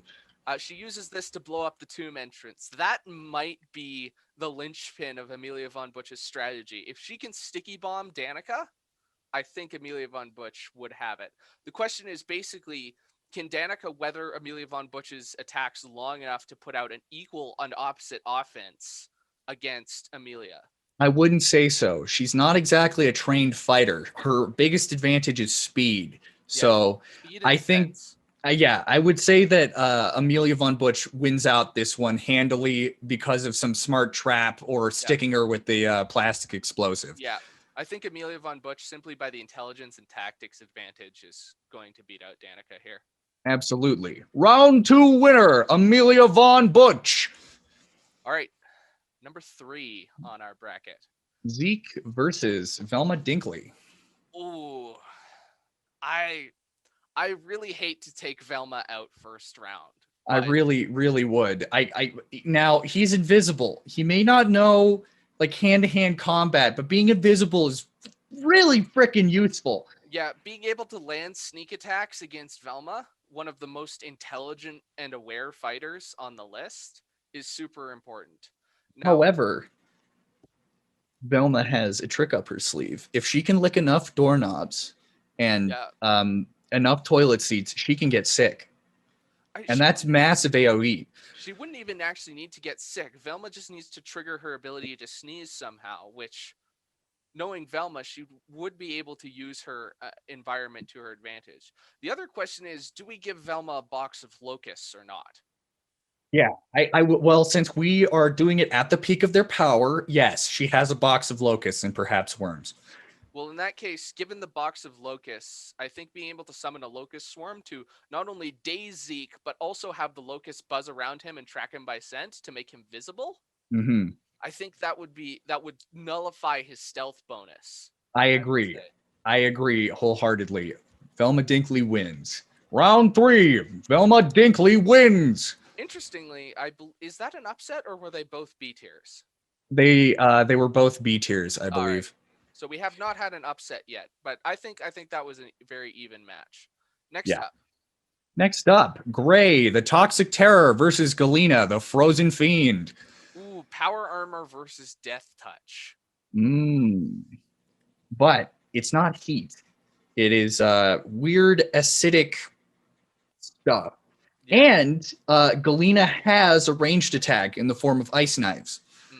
So Gray's advantage is nullified. Now, depending on the environment, which is like if this were a hockey rink, Galena would win wholeheartedly because she's faster. She also has the speed advantage if the battle is taking place on ice. But this one's a real toss-up. If Gray gets in close enough, I think that she could clinch it. But if Galena can stay far away, and I think Galena is actually faster just in general. Yeah. And she's got a ranged attack, so Galena wins, I'd say. I would agree with that, yeah. Round 4, Galena wins! Simple Plan versus Manu. Yeah, okay. Manu, yeah, this is an unfortunate matchup of the way that the bracket woke out. Even though Simple Plan has the numbers advantage and they are able to get Scooby Snacks buffs, being one of the very few fighters who can consume the Scooby Snacks buff, Manu is a fucking X-Man, and there's no way that the members of Simple Plan are beating up an X-Man. Sorry, Simple Plan. Your hearts were so jet-lagged. Yep. And they're all dead in a flaming pile now. Round 5, Manu wins. Round 6, Alphonse Lafleur versus a robot Scooby. Yeah. I think Alphonse takes it. Stealth advantage, firearms. Alphonse we listed, I believe, as B tier, whereas the robot duplicate was C tier. Yep. Mathematically, it just works out in Alphonse Lafleur's flavor here. Absolutely. He's managed to trap Scooby before, and I think a dumber, actually less strong version of Scooby would be way easier to catch anyway. I would agree. So, yes. Round 6, Alphonse Lafleur wins. Duncan McGubbin versus the Titanic Twist. Honestly, they're kids. Yeah, they're going to get scared by him. He's like a creepy motherfucker. Yeah, like the kids had an advantage in the wrestling episode because all the people that they were beating up in the wrestling episode were like their friends or like their dad's friends, rather. Yeah, uncles and aunts and stuff. Yeah. So when you consider that these are two kids, granted they are in like a left-handed mech suit, but they're going against a guy who... Actually, no. It's not a mech suit. It's literally just cloth. They're standing on each other's shoulders. Two kobolds in a trench coat. Two kobolds in a trench coat trying to get into an R-rated movie. But I think Duncan upsets this, honestly. I think he does. Simply, I think Duncan's fear gaze is what does it. Yes. I don't think it's a battle to the death with this one. I think it's a loss by concession. No, because I think he just stares really hard at them and they just yeah. It's a loss by concession, I would say. Round 7, Duncan McGubbin wins. And round 8, the Drill Sergeant Payne versus the Evil Clones. Ooh. That one? No, actually, he's an A tier. They're C tiers. Yeah. Drill Sergeant Payne, even though that the Evil Clones have a numbers and strength advantage, Drill Sergeant Payne's death touch ability allowed him to dispatch military personnel. Yeah. So, I think Payne has it. Payne definitely has it. What round was I on? 8? Yes. Round 8, Drill Sergeant Payne wins. And then we go back up to the top. Yeah. So next round, Sojo versus round Daphne 9. Blake. This is one of the few matchups that we actually see occur within the What's New continuity, being one of the first fights Daphne ever actually undertakes, and she's able to use Sojo's weight against him, throwing him to the ground, defeating him handily. I think this match is just going to go the same way. Daphne's not only experienced in battle against Sojo, having defeated him once already, Sojo has a bit of a pride debuff in the fact that he's already lost to Daphne as well. That is true. It is. Sojo is also a B tier combatant, and Daphne is an A tier, pretty high A tier as well. Yeah. Middling A tier. And I think she definitely takes him out handily. Yeah, I would agree. Boom. Round 9, Daphne Blake wins. Round 10, Dennis versus Carrie Kilpatrick. This is the one I was talking about, viewers. This is the we had a great thing lined up for Dennis. Oh, an Irishman punches a child. That's all this is. Dennis puts on his big spooky monster costume, tries to scare him. Carrie just literally bops him and then falls over. Yeah. Look, viewers, we've been thinking about this one for a very long time. We just think it's really funny that this giant Irishman, he punches a child. He's only literally one step above Dennis. Just one. Power scaling. Dennis just growth factor, unfortunately, is no match for Carrie Kilpatrick. It's like having a non-combative stand going against Star Platinum. You're just not No, gonna come out on top there. no. There's no way he could win. He's like 7. Round 10, Carrie Kilpatrick wins. Okay, round 11, Rufus Rockus versus Amelia Von Butch. Unfortunately, he's a fucking wizard. Yeah, that's the unfortunate part. Rufus Rockus, access to real ass magic. I think he does beat out Amelia Von Butch. Now, Amelia Von Butch is uniquely equipped to deal with Rufus Rockus, given the fact that her great grandfather and Mhm. great grandmother have dealt with magical bullshit before. But I feel like even though this is a relatively close match initially, once Rufus is able to land a few solid offensive spells, I think Yeah. I think Amelia ends up in a death spiral, even though she starts out looking okay. Bullets can only go so far when you're against a wizard. Round 11, Rufus Rockus wins. Okay, Velma Dinkley versus the Great Llama. This is interesting. The High Llama is literally Buddha, but he's not going to fight her, though. no, he won't. He will challenge Velma to knowing the Buddha, he would challenge Velma to some sort of test of character. Hey. And I feel like if Velma passes, the High Llama would graciously concede. I think this is one where we need a tiebreaker. We need some element of chance in this one to tell us who wins this. It basically comes down to whether Velma would be able to pass this test of character that the High Llama sets for her. Should we roll like a dice or something? Yes. Okay, let's roll 2 d20s. Whoever higher wins. Cool. You got some d20s there? Or am I going to have to find? Yeah, let's. Here, let me just do this. Yeah. All right. You guys are getting the real Scooby-Doo review power scaling experience. This is absolutely this is what our note taking looks like. All right. I'm sure that we will do more weird chance-based things. Okay, if we think that the left is Velma and the right is the Grand Llama, I say Velma passes. Velma wins. Velma passes. Damn, that's an upset. That is a low B tier beating out the literal god. Yeah, the actual highest powerful character. And although he wouldn't really care, would he? He really wouldn't. Like, again, he would graciously, I think, abandon the tournament following Velma passing said test of character. Absolutely. I think it's fitting that it would be Velma, because I feel like Velma, of the gang members, would be best equipped to pass such a test of character given to her by the Buddha. Agreed. Daphne would probably try and manipulate it through wizard magics or something, and Fred would just try and drive a car at it. Yeah, exactly. Shaggy and Scooby, I think, would also be able to pass, but that is true. I think they would be able to do it, but this isn't their match. Yeah. Round 12, Velma Dinkley wins. Okay, Norville Shaggy Rogers versus Galena, the Frozen Fiend. Oh, Galena. Now, she's gone. I'm sorry.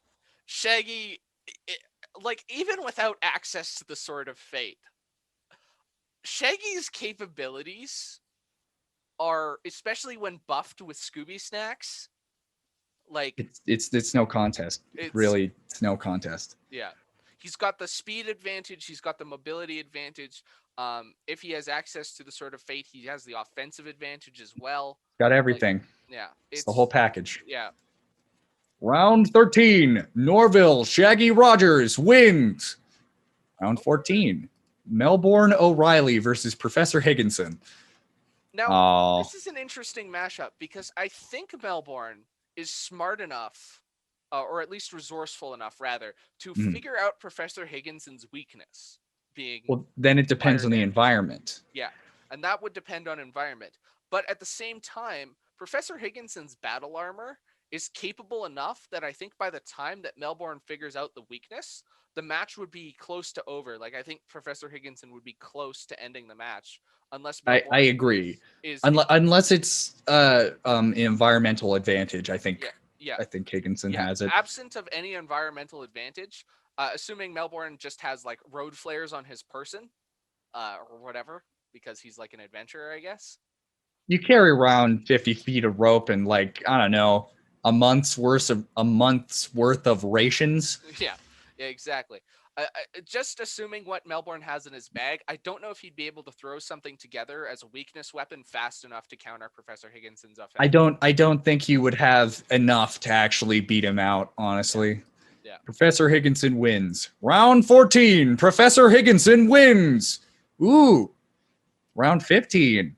The Green Dragon versus the Goblin King. Now this is a very fascinating match, I think. Just because it's like a Lord of the Feywild versus an ultimately powerful dragon god of China. Now, assuming that the Goblin King has access to the same powers through the Goblin Scepter that we saw Krudsky, Scooby, and Shaggy all have access to. That is true. That scepter can cause the apocalypse. Yeah. I think it's really close because we have two close to godly magical entities clashing here, but I think based on raw power alone, if we're talking the Green Dragon at the height of his power, he was able to defeat another S tier in the form of the Black Samurai. I think the Goblin King has a better chance of upsetting the Black Samurai than he does the Green Dragon. I would agree. If this were Black Samurai versus Goblin King, I think Goblin King could edge it out. But in this case, I think there is a real possibility for an upset there. But given that it's the Green Dragon, no, I think the Green Dragon needs to move on. What round was that on 15? Yeah. Round 15, the Green Dragon wins. Okay, round 16, Manu versus Mei Ling. Ooh. Mei Ling definitely has the mobility here. That is true, but she will be eked out by raw power. Yeah. Just like Manu's a superhuman. He's not a full-on demigod like Scooby and Shaggy are. No. But he's an X-Man. Like he's more than human, less than a god. Yeah, I would agree. I think Manu steamrolls anything he encounters that isn't an S tier, honestly. I would agree. He is the top A tier. Yeah. So and you know, Mei Ling is like middling B, so it's Manu wins. Yeah. Round that was 16, right? Yeah, round 16, Manu wins. Okay, Freddie Jones versus Alphonse Lafleur. This is an amazing mashup. This is an amazing matchup because we have two trap masters going against each other. Do they just sit in like opposite bunkers in some snowy wasteland, just waiting for the other one to walk over? This is a game of wits. We are talking about an environment that has been laced with traps of both of their design that they will both probably fall into their own. It is hard to say who wins this one. Does Fred have access to vehicles? That is a tough one. If Fred has access to vehicles, he's able to win. I would say so. He could probably just do some weird reality manipulation and just fly. Because ultimately, and this is just me thinking here, Fred uses all kinds of components in his traps, right? There's a decent likelihood that one of his trap components would be a moped or a bicycle or some sort of vehicle that Fred could dismantle from the trap if the need arises to give himself the vehicular advantage to be able to use his ability to drive anything. I would agree. I mean, they did make an EMP out of a moped and like some magnets. Yeah, exactly. Oh. I think based on vehicle access, Fred wins, but otherwise very close. You know, I think that Alphonse would have vehicle traps too. Like I think that he would know who he's up against. He's a master of trappery, right? Yeah, well, because of his stealth stat, he would be able to. Oh shit! Should we roll for this? I think we should roll for this. This might be a chance for Alphonse to upset an A tier here. Okay, okay. So once Then again, left will go for Freddy, right will go for Alphonse. yeah. Oh, Ooh, Alphonse close. ekes it out. He does. Yeah, I think if Alphonse is able to set a vehicle trap and is able to stop Fred in his tracks, even though Fred is able to drift anything and escape singular dangers like Mr. Bones or the Maelstrom in Pirates Ahoy, we have only ever seen Fred have to deal with one singular obstacle in his path at once. Whereas I think Alphonse is going to have contingencies upon contingencies. So I being would able to do agree. that, I think Alphonse is able to sort of funnel Fred into something for the trump card. This is But this is just one of those upsets that can happen. It Yeah. it can really happen. I mean, they were meant for each other. yes, yeah. Okay, So this in a is round massive 16. upset, round 16. Yeah. Round 16. Alphonse Lafleur wins. And now, Scoobert Scooby Doo versus Triple A. Ooh, two S tiers. Two S tiers versus one another. One, the aspect of Egypt, a spirit of the desert, accompanied by the god Horus, and the other, a demigod of, dog and cartoon. And he can, I don't know about this one. We don't know. We haven't seen what Horus is actually able to do. Yeah, we know he's able to create alpha to make a AAA immortal. We know that. Yes. And AAA's animal handling check might give him a somewhat advantage against Scooby. That is true. Because of his high animal handling. I But don't know about this one. This one. but I don't think any of AAA's thaumaturgy helps here. No. I think this would come down to a battle of guns and swords. Yeah. And knowing that AAA and Scooby, well, if we go off the theory, which is canon, that AAA is in fact the same character from The Mummy, Yes. made immortal. Uh-huh. He does have gun and sword prowess. And the question is does his gun and sword prowess match Scooby's speed and prowess with the Sword of Fate? I disagree. I think that Scooby could eke it out, but we could roll for it. I think Scooby has the slight advantage here. I don't think I would agree. The roll. I think Scooby has a slight advantage, but this is a very, very close matchup, I would say. I would tend to agree. Round 17. Scoobert Scooby Doo wins. Okay, round 18. Matsushiro versus the Taggart brothers. Oh, those loud Scottish idiots. I'm sorry for the blokes, but you're going against another S tier who was the master of our two quintessential S tiers.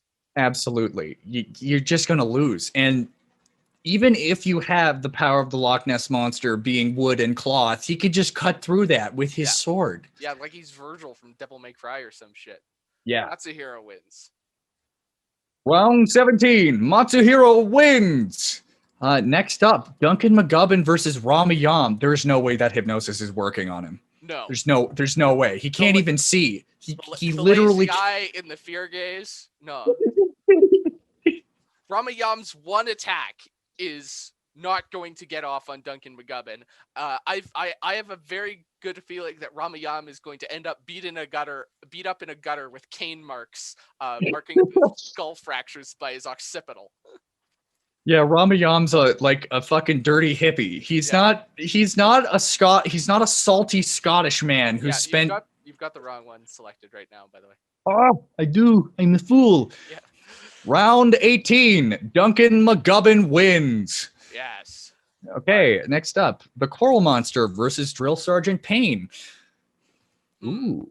This comes down to whether or not Drill Sergeant Payne's Death Touch ability works against Coral. Something so large, A, being the Coral Monster, and B, if we're dealing with a watery environment, the Coral Monster wins every time, because not only does that wash off the shutdown goo, it also would likely create a coating for the Coral Monster, gives it the ability to breathe for longer, to stay in the fight for longer, and it's got superior underwater mobility. But that's once again an environmental thing. Yeah, Both of these combatants are very environmental based. With Drill Sergeant Payne having the ability to phase through gold and whatnot. Yeah, his gold stealth it just is a non-factor in this fight. I mean, it depends on where we're going here. Because if like, do you think it's an underwater arena, or are we talking like, you know, just an arena in general? I'm assuming that the arena would have some sort of water because the coral monster needs to enter from some way in this arena. So I would say this arena at least has water access. For the next one of these, for the next power scaling episode, I think I'm gonna have one of our artist friends draw us a map of the arena. Yeah. So given that, I think if the coral monster can lure Drill Sergeant Payne into whatever water source it was residing before the fight, I think the coral monster wins in that. Technically, we did put Drill Sergeant Payne just a little bit ahead of the coral monster, but yeah, I get what you're saying. Okay. I think if the environmental advantage is there, otherwise it's really a dead heat. I think the environmental advantage is what will decide that fight. But the coral monster lives in water anyway. It's made of fucking coral. Like, yeah. And to me, the person more likely to have the environmental advantage in terms of the fight is probably the coral monster. This is round 18, yes? Yes. I'm trying to keep track of it on my pad here. Okay, round 18, Coral Monster wins. Round 19, the Yeti versus Campbell. Ooh. Campbell, not Roadblock. I love Yeah, it. he's not Roadblock. They are not G.I. Joe. I cannot stress this enough. They not G.I. Joe. Look, Campbell's got a sword. He's absolutely fearless, and he's able to crush Nokias to dust. But at the same time, Mingha has the size advantage. She's got power armor, the ability to punch through steel, and limited flight. Yeah, but he is flammable. There's helium tanks. So, depending on whether or not Campbell gets a good hit in there, I think he could maybe get an advantage out. And also, it is worth noting that the Yeti is made out of like it's made out of like pipes, or something. Yeah, but I think that Mingha still has the advantage here. I think Mingha has the advantage here. He's an A tier versus the highest B tier, so I would say it goes to Mingha. Yeah, I would say as well. Round 19, Mingha wins. Sir Ian McKellen versus the Great Crudzy. Oh man. As much as I love Sir Ian as a character, actual magic once again proves the fact that it is fundamentally a powerful aspect of our little universe here. Yeah, I would agree. This one hurts. I don't want to click it. But unfortunately, Krudsky. Round 20, the Great Crudzy wins. All right, Gibby Norton versus the Black Samurai. This could go one of two ways. Okay, the one I see is Gibby Norton begging for his life, and then he tries to join like the Black Samurai, and they could just have that whole betrayal thing. But I think the Black Samurai would just skewer him, and he would die. Yeah. Gibby's advantage is his intelligence and his ability to cheat. How do you cheat an ancient samurai ghost? You have to beat him. The ancient samurai ghost is fundamentally the biggest no-you in this list. So I feel like Gibby's tactical advantage has no bearing here. No, absolutely not. This was easy. Yeah. Round 21, the Black Samurai wins. And because we forgot that seeding round, we have another bout with the Black Samurai of the Black Samurai versus Verona. Once again, ancient samurai ghost. Doesn't matter how much alternate reality smarts you got when he just punches you and you fall over and you die. Yeah. Round 22, the Black Samurai wins. And then we'll go back up to the top. Exactly. All right. Daphne versus Carrie Kilpatrick. Daphne wins. It's cut and dry. She's the superior martial arts combatant. So even though this would be a martial arts battle, Daphne is superior in that respect. So. the only experience Carrie's had with combat currently is punching a child. So, we don't even know. Maybe those cinder blocks. That's the only thing he's done. He's just been practicing that one move for his entire career. That's it. He just punches cinder blocks. If you put in a person, he's like, I won't do it. Sorry, I can't. Yeah. It's not cinder blocks. Yeah, exactly. Daphne Round 23, Daphne Blake wins. Round 24, Rufus Rockets versus Velma. Yeah, sorry. Yeah, sorry, Velma. Even with Soul Swap and the Locusts, No. Rufus's actual magic is... He's got wizard magic. He made the whole city of Pacoima, California disappear. There's no Pacoima no more. He hasn't given them back. It's just gone. They tried to stop him, but the UN couldn't do it. Okay, right. Round 23, Rufus Rockets wins. Round 24, Shaggy Norville versus Professor Higginson. It's Shaggy cut and dry. wins. He's got the cryonic resistance, so even though freezing is like Professor Higginson's main attack, like Shaggy has limited cryonic resistance. He's got it, honestly. Yeah, he's got it down. It's cut and dry. It's too easy. Not to mention Shaggy tamed the Gate of Fire as well, so we don't know if that gives him any powers, but if it does, feasibly he could also have a weakness weapon against Professor Higginson. Okay. Round 24, Norville Shaggy Rogers wins. Round 25. Ooh. Now, this one, the Green Dragon will win, but god damn, that would be a cool fight. Yeah, this would be hella awesome. Real David versus Goliath. I think this would be one of the longer matches, aside from the Fred LaFleur trap fight. That one probably took place over like 3 months when of trench warfare. This would take a while. I think several hours. I think that the Green Dragon would keep punching him back, but he would keep coming no matter what. Yeah. But eventually I think that Manu ends up dead on the Green Dragon's sword. Yeah. Yeah, I think the final blow here goes to the Green Dragon for sure. Absolutely. Would be a very powerful, very long-lasting, impactful matchup. A real sort of... God, I really kind of want to watch that as a battle animation. That would be so cool. That would be amazing. Oh, that would be so cool. Oh, my dreams can wait. But okay, round 25, the Green Dragon wins. And round 26, Alphonse versus Scoob. Now, Alphonse has hyper stealth. Yes. And he can remain undetected by Scoob. Yeah. But Scoob is objectively the better fighter. Yeah. But Alphonse, once again, has both the trap and the stealth advantage. Yeah. So it basically comes down to if Alphonse can land an opening sneak attack against Scooby and keep Scooby down, I think Alphonse may have a chance in that situation. He did trap them once before, so there is precedent to this. But I think we got to roll this one. I can't decide. Yeah, I think if Scooby is able to escape at any point before Alphonse lands the final blow, I think at that point Scooby is able to overtake Alphonse. I would tend to agree. Okay, left is Alphonse, right is Scoob. Linkus. Oh my God. What do we do now? For those of you listening on the audio, for those of you listening on the audio version, we rolled the same number. They're equally matched. Oh. What do we do? What do we do as a tiebreaker? We got to make something up. I think we just have to go to tears. Okay, Alphonse loses then. Yeah.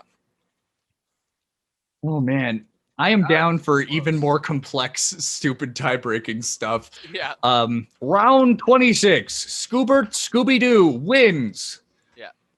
Matsushiro versus Duncan McGubbin, round 27. So I think Matsuhiro showing his ability against the robot ninjas, leaping right into action, I think we can safely assume that Matsuhiro is immune to Duncan's fear gaze. That I would say so. I would think that I don't want it to be like an anticlimax, but Duncan has upset like he might be the scariest being in Yeah. Scooby Doo. Yeah, considering he upset the Buddha. Yeah, absolutely. And when we get to the ominous awe, eventually, We've already done we'll it. see it. Okay, yeah, Mutsushiro wins. Yeah. That was round 26? Yep. 27? Round 26, Mutsushiro wins. I am bad at pronunciation. Don't at me. I'll something Coral to you. Monster versus Mingha. Pacific Rim. Yes. Oh no. Oh no. It's What? It's Pacific Rim.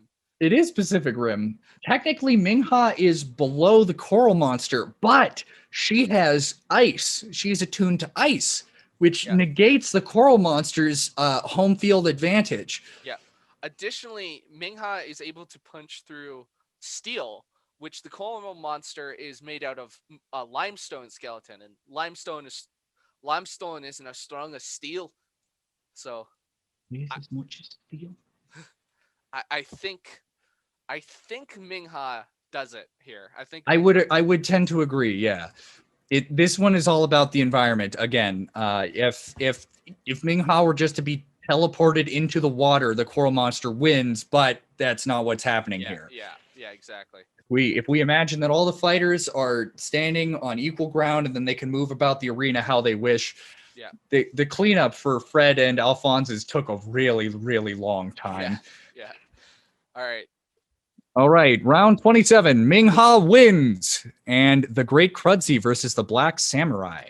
I gotta give it to the Black Samurai, man. Krudsey Wayne- may have magic, but Ancient Samurai Ghost. Ancient Samurai Ghost. I'm sorry. That, again, it's the no you card of this list, is Ancient Samurai Ghost. He's going to run through this bracket until he clashes into another S tier. Yeah. Round 27. Round 27. The Black Samurai wins. Was it 27 or 28? 27, I'm I think. 27. Oh, God. I'm forgetting now. I think we're at the semifinals. Yeah, we're at the semifinals. So we can afford to... Quarterfinals, actually. Oh, yeah, quarterfinals. Yes, so Elite 8, if you're keeping track on March Madness terms. The Elite Eight, those being Daphne Blake, Rufus Rockus, Norville Shaggy Rogers, the Green Dragon, Scoobert Scooby Doo, Mutsushiro, Ming-Ha the Yeti, and the Black Samurai. Daphne has made it quite far, I would say. She kicks ass. She does. Action Girl Daphne is powerful. However, the question is, does she beat Rufus Rockus? Okay, to do this, I think we have to analyze what she can pull out of her purse. Because that might be akin to magic. She can MacGyver up shit like nobody's business. Yeah, Daphne probably most consistently of any character defies the laws of physics. Yes, actually, most. Scooby and Shaggy achieve flight once per movie. Yes, but apart from them, she is the third, I would say. I would agree, yes. Yeah. Daphne also has the ability to create pocket dimensions with power tools. Now, if we're thinking at the height of her power. Existence, yeah, at the height of her power, but the question is, can he just make that the pocket dimension disappear? That's tough. That's tough. I think we might have to roll for this one. Daphne's got the speed to establish a pocket dimension at first, and since Daphne assumedly sets the rules of the pocket dimension, the question becomes, if in Daphne's pocket dimension, could she establish an anti-magic field? I love this hobby so much. Because now I'm imagining a wizard and a cartoon character from 1969 in having a multi-dimensional Doctor Strange battle. They're like mirror dimensions, man. You can do that. And it's just fucking Daphne pulling out shit from her purse. She takes a nail file, throws it into the air, and it shatters the veil of reality. I don't know what to do with this one. I think we have to go to the tiebreaker. I think we have to go to a roll here.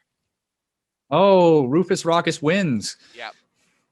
So Uh, Daphne, unfortunately, probably not able to create an anti-magic field then. I'm going to say that's what'll do it, is the fact that Daphne has no counter to Rufus Rockus's magic other than dodging his spells. There's no counter other than getting away from him. Yeah. She can't fight him on his own terms, really, only escape. Yeah. And whether that takes the form of hiding in a pocket dimension or whatnot, even if I think Daphne goes on the offensive, one spell lands, and I think it kills her momentum as well. Round 28, quarterfinals 1. Rufus Rockus wins. Moving on to the semi-finals. Okay. So our next quarterfinal match is a battle of the Titans here. Yeah. Shaggy versus the Green Dragon. Now, this is worth noting that how are we going to handle the Sword of Fate? Because I guess, does Shaggy have a non-enchanted version, or are we like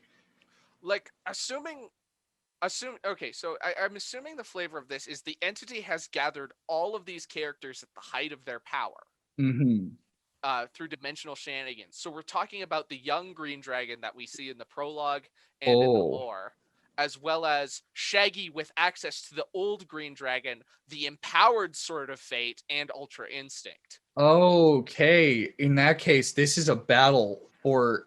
I need to figure out a better way to make them fight, and I will do that because I really like this. This is so goddamn silly, but I love this so much. We're having lots of fun. I don't know about this one. It could go either way. It really could. They're too. Like, Shaggy at his most powerful could definitely handily beat the aged Green Dragon. Yes. But if we're talking the young Green Dragon at the height of his power, which, since we are talking about every character at the height of their power, yes. Honestly, it's a toss-up. It's a toss-up. I'd still say give it to Shaggy, just because of the Enchanted Sword of Fate. Yeah, because you're absolutely right. Because with the Enchanted Sword of Fate, the power that is granting Shaggy Ultra Instinct is the spirit of the Green Dragon that is imbued with him, right? Oh, so he's absorbed his power. Yeah. So if that's the case, the Green Dragon's consciousness resides within whoever's holding the Sword of Fate at that moment, which in this situation it would be Shaggy. The Green Dragon, who is inhabiting Shaggy's mind and giving him the power of Ultra Instinct, knows his own tricks. Oh, that's so. I love this so much. Oh, so man. I think just solely by the Ultra Instinct provided by the Green Dragon and the Sword of Fate buff, I think it has to go to Shaggy there. I would agree. I would agree. Round 29, quarterfinals 2. Norville Shaggy Rogers wins and goes on to the semifinals. Awesome. Next up. Man, next up, Scooby Doo versus Mysterio. Once again, another S-tier clash. Most of these just come from the fucking samurai movie. Yeah, which great movie. Really good movie. I think Scoob wins out because even though it's his teacher, and like his master, he has passed on his power. They've gone through the gates, and likely he has the Enchanted Sword of Fate. Yeah, and if we're talking Scooby with the Sword of Fate here, that's going to be that. Matsuhiro's sword is fundamentally mundane, so I think even though the skill advantage is in Matsuhiro's favor, the buff provided by the Enchanted Sword of Fate, I think, makes up the difference and then some for Scooby. I mean, this is true, but we also only see Matsuhiro at being very old and being retired. So we don't necessarily know the peak of Matsuhiro's power. Yes. I'm assuming he's fought lots of stuff before, considering he's buddies with, the Green God. Dragon. Yeah, and assumedly as well, Matsuhiro underwent the same ascension rite as Scooby and Shaggy, but either declined or was unable to claim the Sword of Fate. I'd say it still goes to Scoob, though. Yeah, I think in this case the student beats the master. I would agree. Oh man, that must be an emotional bout. Damn. Yeah. I am Okay. so proud of you, Scooby. Woo! I can only do Scooby. Reggie.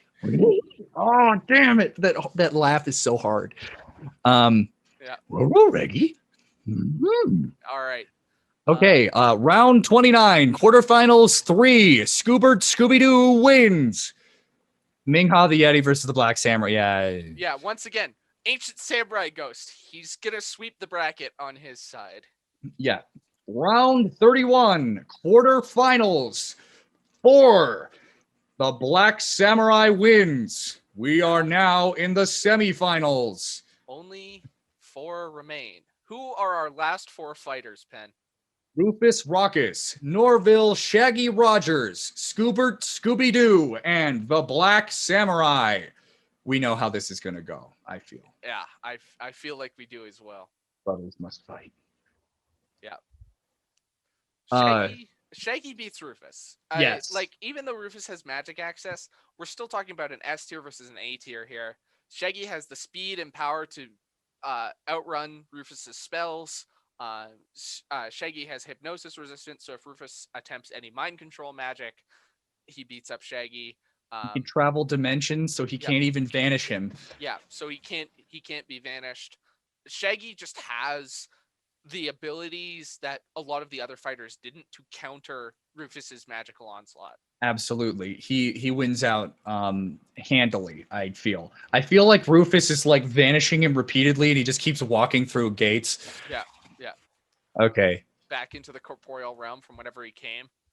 Round Fast enough that 32. It looks like there's like multiple Shaggys surrounding him. Oh man, could he do Shadow Clone Jitsu? Shaggy, Probably. Probably, I would say. Shaggy can move fast enough.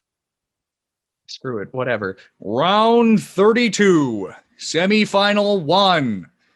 Norville Shaggy Rogers wins and advances to the finals. Now, Scooby versus the Black Samurai. This is another unique fight, much like the Daphne Sojo battle. Scooby and the Black Samurai we actually get to see fight.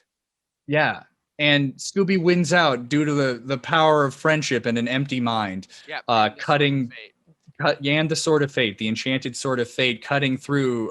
What was the other one called? The Sword of Doom. The Sword of Doom. Yes. Yeah. Defeating the Black Samurai. So this is basically just a rehash of that. Although, he doesn't have Scooby. He doesn't have Shaggy. Yeah. I still think, but in the end, he does actually defeat the Black Samurai on his own anyway. So because Scooby leaves the tag team to land the final blow. And now, viewers, as round 33, semifinals 2, Scoobert Scooby Doo advances to the finals alongside Norville Shaggy Rogers. I feel like there was no other way that this could end. No. I really don't think there was. Brothers must duel. This is we're gonna have to get a tiebreaker. We're gonna have to I want something special for this one. I can't. I don't want to just leave it up to 2d20s. Our warrior and the hound. Mm-hmm. Destined to clash, so it seems. The entity loves pitting brother against brother. So let's go over. Let's recap some of their feats. Both of them are able to fly.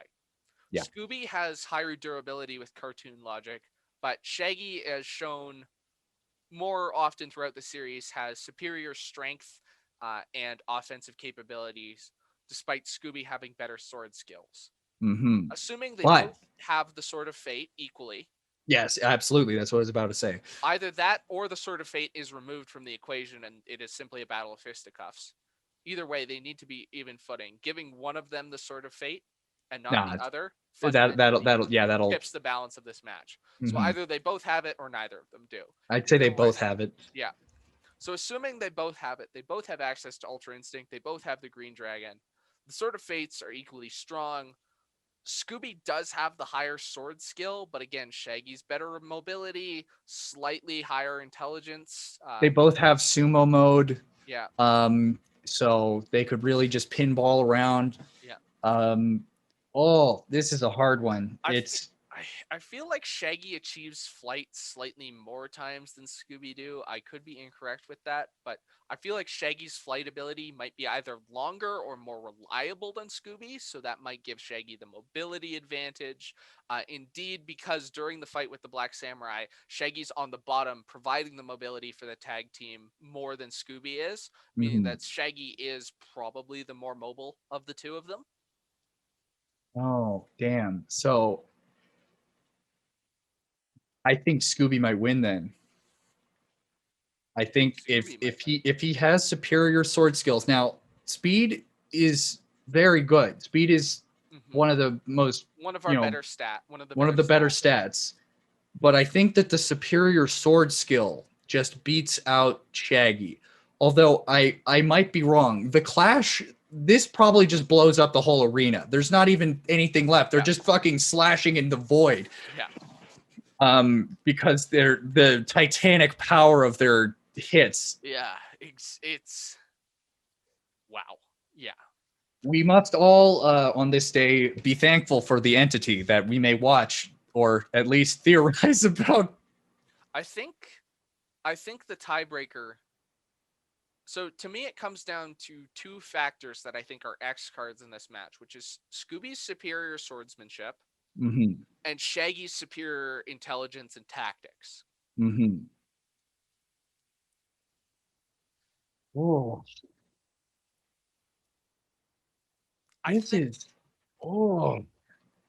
we're gonna have to go to a tiebreaker. Yeah. How do we think we should break this one? I don't know, because I don't want to just leave it up to 2d20s. It feels like it's more grandiose than that. Yes.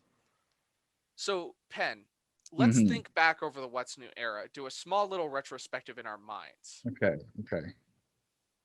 What do you think was the defining moment of power for each character in the respective event things? For Scooby, it's definitely shattering the Black Samurai sword. That is, he beat the Black Samurai. He did that. Yeah. Shattered it in half. But for Shaggy, there's a lot of different ones, but none that really display his power specifically. He's just really strong, really fast.